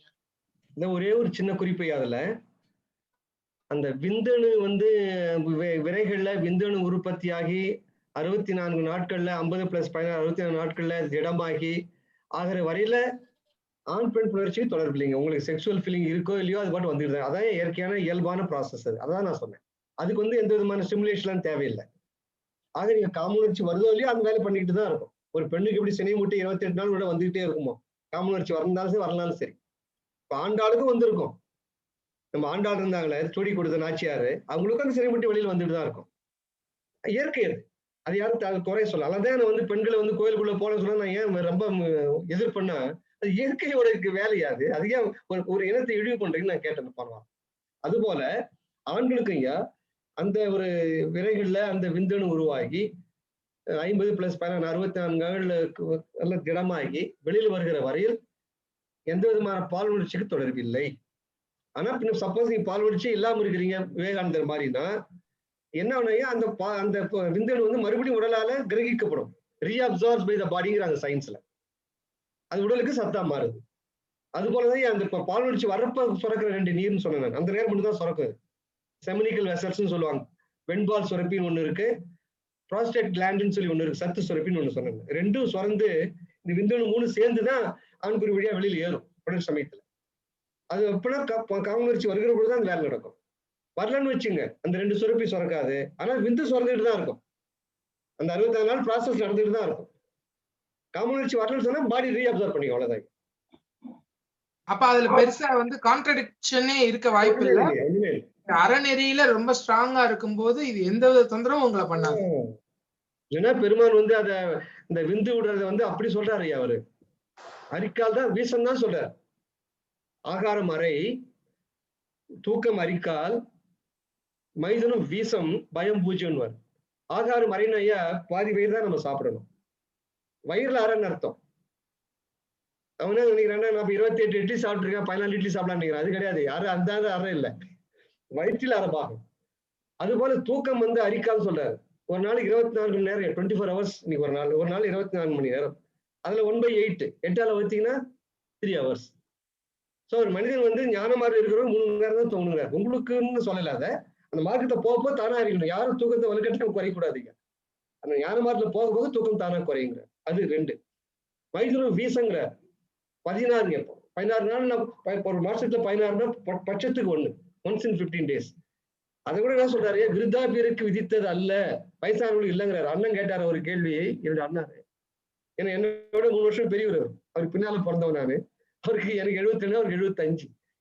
அதான் நான் உங்களுக்கு நான் சொல்லக்கூடாதுன்னா நான் கையெடுத்து கும்பிட்டேன். ஆக அந்த மாதிரி 20 வயசுக்கு அந்த பேர் இல்லைன்ட்டார் இந்த விதியெல்லாம். யோகிகளுக்கோ வயதானவர்களுக்கோ இந்த விதி அல்ல.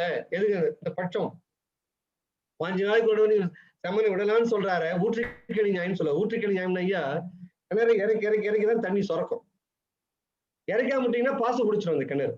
அது போல என்ன சொல்றாருன்னா இல்லறத்தாருக்கு, அது மாதிரி உங்களை மாதிரி இளைஞர்களுக்கு 15 நாளைக்கு ஒரு முறை அந்த சுக்கிலத்தை வெளியில எடுத்துடணும். இப்ப ஒரு தீபம் எரியுன்னு வச்சுங்களேன், தீபத்துல சிட்டம் கட்டிக்கும் தெரியல, அப்படி ஒளி கம்மியாயிடும். ஒரு குச்சியால அந்த தீபத்தை தச்சு விடுவாங்க, அந்த சிட்டத்தை தச்சு விட்டா பழையபடி பிரகாசமா எரியும். அது போல 15 நாட்களுக்கு ஒரு முறை ஆபாசப்பட்ட சுக்கிலத்தை யோனி துவாரத்தில் தட்டி விட வேண்டும். யாருங்க? உங்களை போல இளைஞர்களுக்கு. நானும் எங்க அண்ணாருக்கும் நம்ம காஞ்சிபுரம் ஐயா கேட்டாரு, கண்ணை எங்களுக்கு எல்லாம் இல்ல அவர் கேட்டுட்டு இருக்காரு. அதே பெருமான் வந்து படித்தரத்தை சொல்றாரு. அவர் வந்து எவ்வளவு கருணாமூர்த்தி பாருங்க. எல்லாரும் சாமியார் ஆயிடுன்னு சொல்லல. கேள்வி ஐயா ஐயா வணக்கம். அந்த கேள்வி அதிகமா போடணும்னா அது விரதமாயிடும். நன்றி நன்றி நன்றி.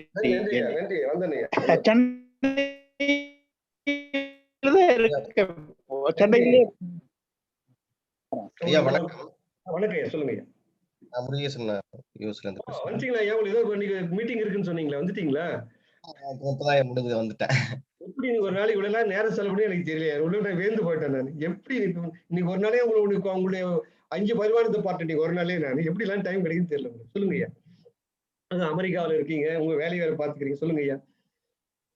ஐயா இந்த ஞான சபையில பெருமானார் கொடுத்திருக்கக்கூடிய இந்த ஆச்சாரத்தை பத்தியான ஒரு கேள்வி. இப்போ 12 வயதுக்கு உட்பட்ட சிறுவர் கையிலேயோ அல்லது 72 வயதுக்கு மேற்பட்ட பெரியவர் கையிலேயோ நீங்க வந்து இதை கொடுத்து இந்த தீபத்தை ஏத்தலாம். இல்லைன்னா அதை வந்து அந்த கால்ல இந்த துணியெல்லாம் சுத்திட்டு போயிட்டு தான் மண்டிட்டு சென்றுதான் அதை சுத்தம் செய்யணுங்கிற மாதிரிலாம் சில ஆச்சாரங்களே அதுல எழுதுறாங்க. ஆனால் ஒருபோதும் அது அங்க பெண்களுக்கு அது உள்ள செல்வதை பற்றி சொல்லவில்லையே. இதனால ஏதாவது அதுல ஏதாவது ஒரு காரணம் இருக்கா? அது ஒரு கேள்வி. ஆனால் பெண்களுக்கு இதே மேட்டுக்குப்பத்துல வந்து அந்த தீபத்தை பராமரிக்கிறதுக்கு கொடுத்துருக்காங்க. வரலாற்று ரீதியா பார்க்க போனா ஞானம்காலுங்கிறவங்கள்ட்ட கொடுத்ததாக ஒரு தகவல் நினைக்கிறேன். அங்க கொடுத்துருக்காங்க. ஆனா ஞான சபையில வந்து அவங்களுக்கு ஒரு அனுமதி கொடுக்காத மாதிரி தெரிகிறது. அதுக்கு ஏதாவது காரணங்கள் இருக்குமா? பெருமான் வந்து ஐயா நல்ல ஆழமான கேள்வி. பெருமான் வந்து ஐயா ஆண்கள்கிட்ட தான் கொடுக்கணும்னு சொல்லலைங்க ஐயா. அவர் வயது தான் சொல்றார். 12 வயதுக்கு உட்பட்டவர்கள், 72 வயசுக்கு மேற்பட்டவர்கள். அன்னைக்கு வந்து ஆண் ஆதிக்கம், இன்னைக்கு ஆண் ஆதிக்கம் இருக்கு ஐயா. இன்னைக்கு போய் பெண்ணு கேட்டா கொடுத்துருவாங்களா ஐயா? இன்னைக்கு ஆண் ஆதிக்கம் இருக்கு. அதனால அந்த ஆண் ஆதிக்கத்தினால அவங்க வந்து ஆண்களே கொடுத்துருந்தாங்க ஐயா. பெருமானுக்கு வந்து அவர் கருணாமூர்த்தி ஆச்சு ஐயா. அவருக்கு எது ஆண் எது பெண் எது அவருக்கு. அதனால அவருக்கு எந்த வேறுபாடும் இல்லை அவருக்கு. இன்னொன்னு நினைச்சு பார்ப்பேன் நான். பெருமான் வந்து தர்மசாலை இருந்த பையா இந்த அமாவாசை பரதேசி, கல்பட்டையா, ரெட்டியாரு, நாயக்கரு நிறைய பேர் இருந்தாங்க அவரோட. ஆனா அதுல கூட பாருங்கய்யா, துணை செய்தி தான் சொல்றேன் நானு. பெருமானுக்கு வந்து எந்த ஜாதி தடை இல்லை பாருங்கய்யா. முக்கியமான துறவியே பெருமானுக்கு அடுத்து இருந்தவரே ஆந்திராக்காரியா, தமிழ் தெரியாது அவருக்கு. அப்புறம் தமிழ் கத்துக்கிட்டாரு அவர். எதுக்கு சொல்ல வரேன் ஐயா, அவருக்கு மொழி வேறுபாடு கிடையாது. ஜாதி எல்லா ஜாதியும் இருந்திருக்காங்க. நாயக்கரு, நாயுடு, ரெட்டியாரு, மோலியாரு, முஸ்லீம் இருந்திருக்காரு ஐயா. பரங்கிப்பேட்டை முஸ்லீம். ஏன்னா எங்க மாமியார் ஊர் முஸ்லீம். நம்ம அடிக்கடி எங்க ஒய்ஃப் ஆழமா படிப்பாங்க. அதை பாருங்க, பரங்கிப்பேட்டை போட்டு பாருங்க. கடலூர் பக்கத்துல பரங்கிப்பேட்டை இருக்காது, அவங்க ஊர் அது. அந்த ஊர் சாய்பு பெருமான் இருந்திருக்காரு துணையா. அந்த விவேக விருத்தி நூல் வெளியிடுறப்ப பெருமான் வந்து 1 ரூபான்னு போட்டு கழித்து போடுறாரு முதல்ல. அது பணம் வேணும் இல்லைங்க. இப்ப நீங்க திருவள்ளுவர் பண்ண நடத்துற மாதிரி பணம் வேணும் இல்லைங்க. அதுக்கு பெருமான் வந்து நடத்துறப்ப 1 ரூபாய் சிதம்பரம் ராமலிங்கன்னு போட்டு 1 ரூபாய் போடுறாரு. அந்த சாய்பு 1 ரூபாய் எழுதி கழித்து போடுறாரு சார். பாருங்க என்ன நிலை பாருங்க. தர்மசாலைக்கு வருவாரா ஒரு சாய்பு? பெருமான் சமரசம் இல்லைன்னா அதனால அவருக்கு பெண் ஆண் வித்தியாசம் இல்லைங்கய்யா. பின்னால வந்து கற்பிச்சதா இருக்கலாம். அவருக்கு வந்து நம்ம எந்த காரணம் கொண்டும் பெருமான் சன்னிதானத்தில் இதுல இடமே கிடையாது. அவரு கருணாமூர்த்தி. ஒரு கேள்வி ஐயா. சொல்லுங்க ஐயா. ஒரு உயிருக்கு வலிமை சேர்ப்பது விந்து செல்லா, ஸ்டெம் செல்லா? உயிருக்கு வலிமை சேர்ப்பது, ஒரு உயிருக்கு வலிமை சேர்ப்பது விந்தணுவில் இருந்து வரும் செல்லா, இல்ல தொப்புள் கொடியிலிருந்து வரும் ஸ்டெம் செல்லா? செல் ஐயா ஜனா சிங்கப்பூர் ஐயா, ஜனா ஐயா, உங்களை பத்தி முதல்ல ஒரு வார்த்தைங்க நான் சொல்லி ஆகணும். நேற்று வந்து ஒரு ஜூம் மீட்டில் ஒரு கான்ஃபரன்ஸோட நான் கலந்துக்கிட்டேன். ஒரு மாநாடு நடத்துறதுக்காக முயற்சி பண்றாரு. இவர் ஒரு பெரிய இளைஞர், சின்ன வயசு இளைஞர் பையன்தான். என் பிள்ளையோட வயசான சின்னதாக தான் இருப்பாருங்கிற வயசு அவரு. அவ்வளவு ஆர்வம். அவர் வந்து நாங்களாம் வந்து எவ்வளவு கொஞ்சம் சொன்ன சொற்கெல்லாம் டிஸ்கரேஜ் மாதிரி தெரிஞ்சிருக்கும் அவருக்கு. கொஞ்சம் எண்ணி துணியணும், கருமம் கொஞ்சம் யோசனை பண்ணி செய்யுங்க அப்படின்னு நிறைய சொன்னோம். நடத்தியே தீர்வோம் ஐயா, நடக்குது ஐயா மாநாடு, பெருமாள் நடத்துறாரு ஐயா. அந்த ஒரு தீவிரம் ரொம்ப வேந்து போயிட்டேன். ரொம்ப மகிழ்ச்சியா உங்களுக்கு வாழ்த்துக்கள் ஜனா. நீங்களுடைய எடுத்த காரியம் முடிக்கணும். நான் பெருமான்ட்ட வாழ்த்துக்கிறேன். அதாவது ஐயா, இந்த ஸ்டெம் செல் இருக்கு இல்லையா ஐயா, அதை பத்தி நம்ம இந்த பெண் கருவை பத்தி நம்ம சிந்திக்க போறோம். அந்த ஆண் விந்துவும் பெண்ணுடைய கருமுட்டையும் சேர்ந்து ஒரு சின்ன 23+23 சேர்ந்து 46 குரோமோசோம் சேர்ந்து ஒரே ஒரு செல்ல தான் உருவாகுது. அந்த ஒரு செல் உருவாகிறப்பவே நடுப்புற ஒரு புள்ளி மாதிரி இருக்கு அதுல. அது எம்பிரியோ மாறுறப்போ அதுதான் எம்பிரியோ வளருது பின்னால. அந்த எம்பிரியோ நாளுக்கு இந்த போட்டோஸ்லாம் நான் வந்து உங்களை எல்லாரும் பிரிண்ட் எடுத்து அனுப்பலான்னு இருக்கேன். அப்பவே பின்னால் முதுகு தண்டு மாதிரி வளர்ந்து போகுது அதுல. ஃபர்ஸ்ட் வளர்றதையா இந்த முதல் 3 மாதம் பிரிக்கிறாங்க இல்லைங்க, 9 மாசத்தை 10 மாசத்தை. முதல் 3 மாசத்துல எலும்புலாம் வளர்ந்து போகுது. எலும்பு வளர்கிற பொழுது ஐயா, இந்த ஸ்டெம் செல்ஸ் 2 பேருடைய கூட்டுதான் அந்த ஸ்டெம் செல்ஸ்ங்கிறது. ஆணோட கான்ட்ரிபியூஷனா பெண்ணோட கான்ட்ரிபியூஷன் சொல்ல முடியாதுங்க ஐயா. 2 சேர்ந்துதான் அந்த முதுகுத்தண்டு, எலும்புகள், தசையெல்லாம் முதல் 3 மாசம் வளருதுங்க ஐயா. அதனால 2 பேருடைய கான்ட்ரிபியூஷன் சேர்ந்தையா இருக்கு. அந்த 23+23 46 அந்த குரோமோசோம்ல எல்லாத்தினுடைய பிளஸ் 2 பேருடைய ஜீனும் சேருதையா இல்ல. தலைப்பிரட்டில அந்த விந்தனுடைய தள்ள இருக்கிற ஜீனும் சினைமுட்டி இருக்கிற ஜீனும் சேர்ந்துதான் உருவாகுது. அந்த ஜெனட்டிக் ப்ராப்பர்ட்டி கலந்துதான் எல்லாமே உருவாகுது. அதனால ஜெனட்டிக் ப்ராப்பர்ட்டி 2 பேருடைய கான்ட்ரிபியூஷன். அந்த எலும்பு, தசை, மச்சை, இச்சை, தசை, பெருமாள் சொல்றாருங்க 5 வகையான எலும்பு, எல்லாம் காரணம் 2 பேருடைய கான்ட்ரிபியூஷன் தாங்க. இது ஆண் பெண் மட்டும்தான் ஆண் டிசைட் பண்றான். ஆனா பெண்ணா மட்டும்தான் ஆண் டிசைட் பண்றானே தவிர மற்றெல்லாம் 2 பேரும் ஈக்குவல் கான்ட்ரிபியூஷன் தாங்க. ஒரு குழந்தை வந்து ஆணா பிறக்கணுமா பெண்ணா பிறக்கணுங்கிறது மட்டும்தான் ஆண் டிசைட் பண்றான். மற்ற எல்லாம் ஈக்குவல் தான் இருக்கு. ஏன்னா XY குரோமோசோம் இவங்கிட்ட மட்டும்தான், ஆண்கிட்ட மட்டும்தான். நான் தான் இவன் ஆனா பெண்ணா இவன் டிசைட் பண்றான்னு நான் சொல்றேன். அருமையா, அருமையான விளக்கம் ஐயா. நன்றி ஐயா. நன்றி. வாழ்க வாழ்க, உங்கள் தொண்டு வாழ்கை. உங்களை போல இளைஞர்கள் தான் நிறைய வரணும்.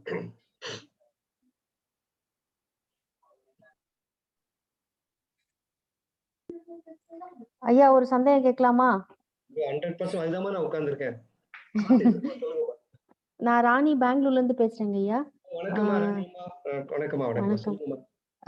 ஐயா ஒரு அண்டர் 35 இயர்ஸ் அப்படி ஒரு ஆளு ஒரு உடல் ரீதியா நோய்வாய்ப்பட்டு பெட்ல இருக்கிறாரு. அவருடைய உணர்வுகள் எல்லாம் அப்படியே இருக்கு, கொஞ்சம் பேரலைஸ்ட் கண்டிஷன் மாதிரி. உணர்வுகள் எல்லாம் சாகல, ஆனா அவருக்கு உடல் நோய்வாய்ப்பட்டு இருக்கிறாரு.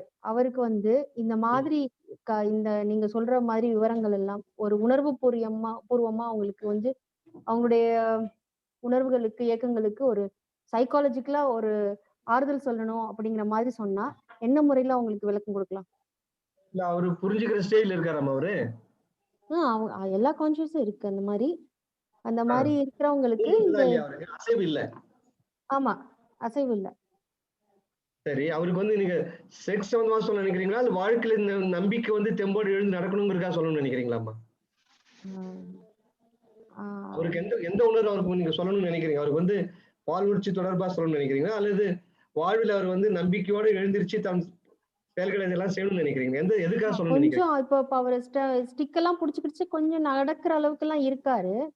இல்ல இருந்தாலும் அவங்களுக்கு இப்ப வீட்டுல வந்து மேரேஜ் பண்ணல, எதுவும் பண்ணல அவரு.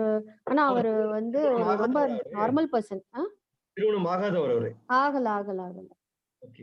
அவருக்கு வந்துமா இந்த கவுன்சிலிங் நிறைய இருக்குமா? இப்போ அது செக்ஸ் கவுன்சிலிங் நிறைய பேர் இருக்காங்கம்மா, செக்ஸ் டாக்டர்ஸ் நிறைய இருக்காங்க. அவங்ககிட்ட அழைச்சிட்டு போறது ஒரு முறை. 2வது வந்துமா, பெருமான் வந்து இது வந்து ஒரு மனிதனுக்கு இயல்பாக இருக்க வேண்டிய ஒரு உணர்வுங்கிற பெருமான் சொல்றாங்க. அவங்க எடுத்து சொல்லலாமா அவங்க? ஏன்னா இதுவரையில் நம்ம வந்து சொன்னதெல்லாம் சமய மதங்கள் எல்லாம் இந்த பால் உணர்வுக்கு எதிர்ப்பானவன்னு சொல்லி வந்திருக்காங்க. இதுவரை பெரிய கொடுமை அது. அப்படிலாம் இல்ல. பால் உணர்வு என்பது இறைவனுக்கு பிடிக்காத ஒன்று, எதிர்ப்பான ஒன்று சொல்லி கொடுத்துருக்காங்க இதுவரையில. ஆண் பெண் உணர்வு என்பது இறைவனுக்கு மிகவும் உகந்ததே. அதுவும் பெரும்பாலும் அவர் வந்து ஒரு ஆணும் பெண்ணும் எந்த பக்கம் புணரணும், எந்த பக்கம் எப்படி எவ்வளவு நேரம் சுக்கில விடாம எப்படி ரொம்ப நேரம் எப்படி புணர்வது எல்லாம் சொல்லி கொடுக்குறாரு நம்ம ஒரு அருளாளர். என்ன காரணம்னா இது வந்து இறைவனால் படைக்கப்பட்ட ஒரு உணர்வு தான், எந்த விதமான தவறு இல்லைங்கிறது முதல் பெருமான் சொல்றாருங்கிற கருத்தை அவருக்கு சொல்லலாம். அவர் புரிஞ்சுக்கிற நிலையில இருந்தா தான் கேட்டு அவர் புரிஞ்சுக்க முடியுமா நான் கேட்டுக்காரு. அவரால் அறிவால் தெரிஞ்சுக்க முடியும் புரிஞ்சுக்க முடியும்னா இந்த கருத்துக்களை கொஞ்சம் கொஞ்சமா பெருமான் சொல்றாருப்பா இது தவறு இல்லை. ஏன்னா சில பேர் வந்து திருமணம் ஆகாம வேண்டாம்னு சொல்லி நிறைய பேர் நான் பார்த்திருக்கேன். சில பேர் சொல்லுவாங்க, ஐயா நீ கொஞ்சம் புத்துமை சொல்லுங்க, நாங்க நம்ம வயசு 30 எனக்கு சொன்னா கேட்க மாட்டேங்கிறான், எனக்கு கல்யாணம் வேண்டாம் வேண்டாம்னு சொல்லிட்டு இருக்கான் அப்படி. நான் 2-3 பேருக்கு நான் பேசியிருக்கேன் அது மாதிரி என்னோட வாழ்க்கையில. அப்ப நான் அந்த கருத்துல தான் சொல்லுவேன், ஒரு காரணம் கேட்பாங்கள, திருமணம் வேண்டாம்னு சொல்லி ஒரு காரணம் சொல்லுங்கன்னு நான் கேட்பாங்க. அவர் ரொம்ப நேரம் யோசிச்சு பண்ணிட்டு வருமானம் சேலரி பத்தாது, அது பத்தாது, இது பத்தாது. ஆனா எல்லாம் ஆழ்ந்து பாத்தீங்கன்னா அவங்களுக்கு ஏதோ ஒரு தாழ் மனப்பான்மை இருக்கும் உள்ள. நம்மளால ஒரு பெண்ணை சந்திக்க முடியுமா, பெண்ணோட பழக முடியுமா அப்படிங்கிற உணர்வு இருக்கும் அவங்களுக்கு. அதோட இது வந்து நம்ம இதெல்லாம் இப்ப இன்னொருத்தர் நண்பர்கள் இன்னும் போட்டு தொலை பண்ணிட்டு இருக்காரு, சின்ன பையன் தான் அவன். எனக்கு வந்து எனக்கு எல்லாம் இன்ட்ரெஸ்ட் இல்லைங்க ஐயா, I want abandon my wife, she is interested சொல்லிட்டு இருப்பான் அவன். இதெல்லாம் வந்து தவறான ஒரு பாதையில கொண்டு போறாங்க நம்ம ரெண்டு இளைஞர்கள்லாம். பெருமான் அப்படிலாம் சொல்லலாமா, எனக்கு வந்து ஞானம் வரணும் ஐயா, எனக்கு வந்து நான் சாகா கலை பெறணும் ஐயா. இந்த பையன் சொல்லிட்டு இருக்கான் என்கிட்ட, அடே விட்டாளு சாகலையில விட்டுட்டு போய் எல்லாம் பெற முடியாதப்பா, குடும்பத்தோட தான் இருந்தவனும். நீ இந்த இள வயசுல மனைவி விட்ட மனைவி கதி என்ன ஆகுது, ஒரு பெண் குழந்தை வேற இருக்கு அவனுக்கு. எதுக்கு இவ்வளவு சொல்றேன்னாமா ஒரு தவறான போக்குல சின்ன சில இளைஞர்கள் இருக்காங்க, அப்படிலாம் வாழக்கூடாது. பெருமாள் வந்து இல்லறத்தோடு தான் இருக்கணும், கணவன் மனைவியோட தான் வாழணும். அவர்கள் கிரமத்திற்குட்பட்ட அளவுக்குட்பட்ட வரையில் அந்த இன்பத்தை அனுபவிக்கணும் ஒரு சர்டன் வயசு வரையில. அதுக்கப்புறம் ஞான மார்க்கத்துல மேல போக போக போக தானா இதை விடுபட்டுருமா. நான் அடுத்த மாசம் 17ஆம் தேதியிலிருந்து நான் செக்ஸ் வச்சுக்க மாட்டேன்னு அந்த பையன் ஒரு நாள் விட முடியல, ஆயுள் முழுவதும். அப்படிலாம் யாரும் டிசைட் பண்ண முடியாதும்மா. இறைவன் மேல தொடர்பு ஏற்படுத்தி பக்தி ஏற்படுத்தி இது தொடர்பு பண்ணதான் அந்த நிலைகள்லாம் போகும். அதனால இவருக்கு என்ன தேவைன்னா இன்னைக்கு பெருமான் வந்து இயல்போடு திருமண வாழ்க்கையில் வாழ சொல்லுகிறார். ஒரு திருமணத்தோட ஒரு மனைவியோட கைப்பிடித்து இல்லற வாழ்வதும் குழந்தைகளை பெற்றுக்கொள்வதும் பெருமானுக்கு ரொம்ப ரொம்ப ரொம்ப அவசியமான ஒன்று, தேவையான ஒன்று. இந்த கருத்தை சொல்லிக்கிட்டே இருக்கும், கொஞ்சம் கொஞ்சமா சொல்லுங்க. அதுக்கு எடுத்து இதமாக சொல்லக்கூடிய யாராவது இருந்தா அவங்க மூலமா சொல்லுங்கம்மா. ஏன்னா உறவினர் சொல்ல முடியாது சமயத்துல, அப்பாவா அம்மாவா தங்கைய சொல்ல முடியாது. அதுதான் சில நேரத்துல நான் என்ன சொல்ல கூப்பிடுவாங்கன்னு சொல்லி நான் சொல்லியிருக்கேன், பலனும் இருந்திருக்கு. பெருமான் மேல பாரத்தை போட்டு செய்யலாம். ஐயா காஞ்சிபுரத்துல வெங்கடேசன் பேசுறேங்க ஐயா. வணக்கம் ஐயா. வணக்கம் ஐயா. இந்த விந்து வந்து முதுகுத்தண்டு வழியா மேலே ஏறுது, அதனால வந்து நமக்கு ஆன்ம பலம் வரும், உடல் இது வரும் அப்படின்னு பயிற்சி எல்லாம் கொடுக்குறாங்களா? அது வந்து யோகம் ஐயாது. நம்ம வந்து இந்த உடல் வெளியில வந்ததுக்கு அப்புறம் ஒரு தாயோட இது சிந்திச்சதுக்கு அப்புறம் சரி இந்த விந்துவும் தாயோட சினையும் கருமுட்டையும் சேர்ந்து ஒரு பிண்ட வெளியில வருது பாருங்க 10 மாசத்துக்கு அப்புறம். அதுக்கப்புறம் என்ன செய்ய போறோம் ஐயா, இந்த உடலுடைய விந்தைகள் என்னன்னு சிந்திக்க போறோம் ஐயா. இந்த உடல்ல வந்து இவ்வளவு அவைகளை படைச்சோடைய நோக்கம் தான் இறைவனுக்கு. இப்ப உதாரணமா 2 கண்ணை கொடுத்தவங்க ஒரு வாயை கொடுத்துருக்கான், 2 காதை கொடுத்துருக்கான் இல்லைங்க இறைவன். இது போல ஒரு கை கஞ்சி வரல கொடுத்துருக்கான். அந்த மாதிரி ஒண்ணு விந்தங்கிறார் பெருமான். இந்த உடலில் இருக்கிற ஒரு அவயத்துக்கும் உறுப்புக்கும் காரணம் இருக்கு ஐயா. இப்ப முதுகுத்தண்டுக்கு எதுக்கு இருக்கு, அந்த முதுகுத்தண்டுக்கு நான் சொன்ன மாதிரியா அந்த கருவிலேயே அந்த வளைவா அந்த முதுகுத்தண்டு அங்கேயும் அப்பயே ஃபார்ம் ஆகுது, அவ்வளவு இம்பார்ட்டன்ட். அதனால இந்த முதுகுத்தண்டு எதுக்கு இருக்கு, இந்த புருவ மத்திய எதுக்கு இருக்கு, கண் எது இருக்கு, காய்கறி இருக்கு, இந்த உயிர்நிலைகளை உருவாகிற திரவங்கள் எதுக்கு இருக்கு, அந்த திரவத்தை எதுக்காக மேல கொண்டு போகணும், என்ன பலன், அதனுடைய தீ விளைவுகள் என்ன, நன்மைகள் எல்லாத்தையும் சிந்திக்க போறீங்க. நான் கொஞ்சம் பொறுமையா இருங்க ஐயா. இது வந்து இந்த விந்து மேலேற்றும் பயிற்சின்னு பேர் இதுக்கு. கண்டிப்பா சரி, அது ஒரு யோகம் அது. சரிங்க சரிங்க, ரொம்ப நன்றிங்க, ரொம்ப நன்றிங்க ஐயா. நன்றி.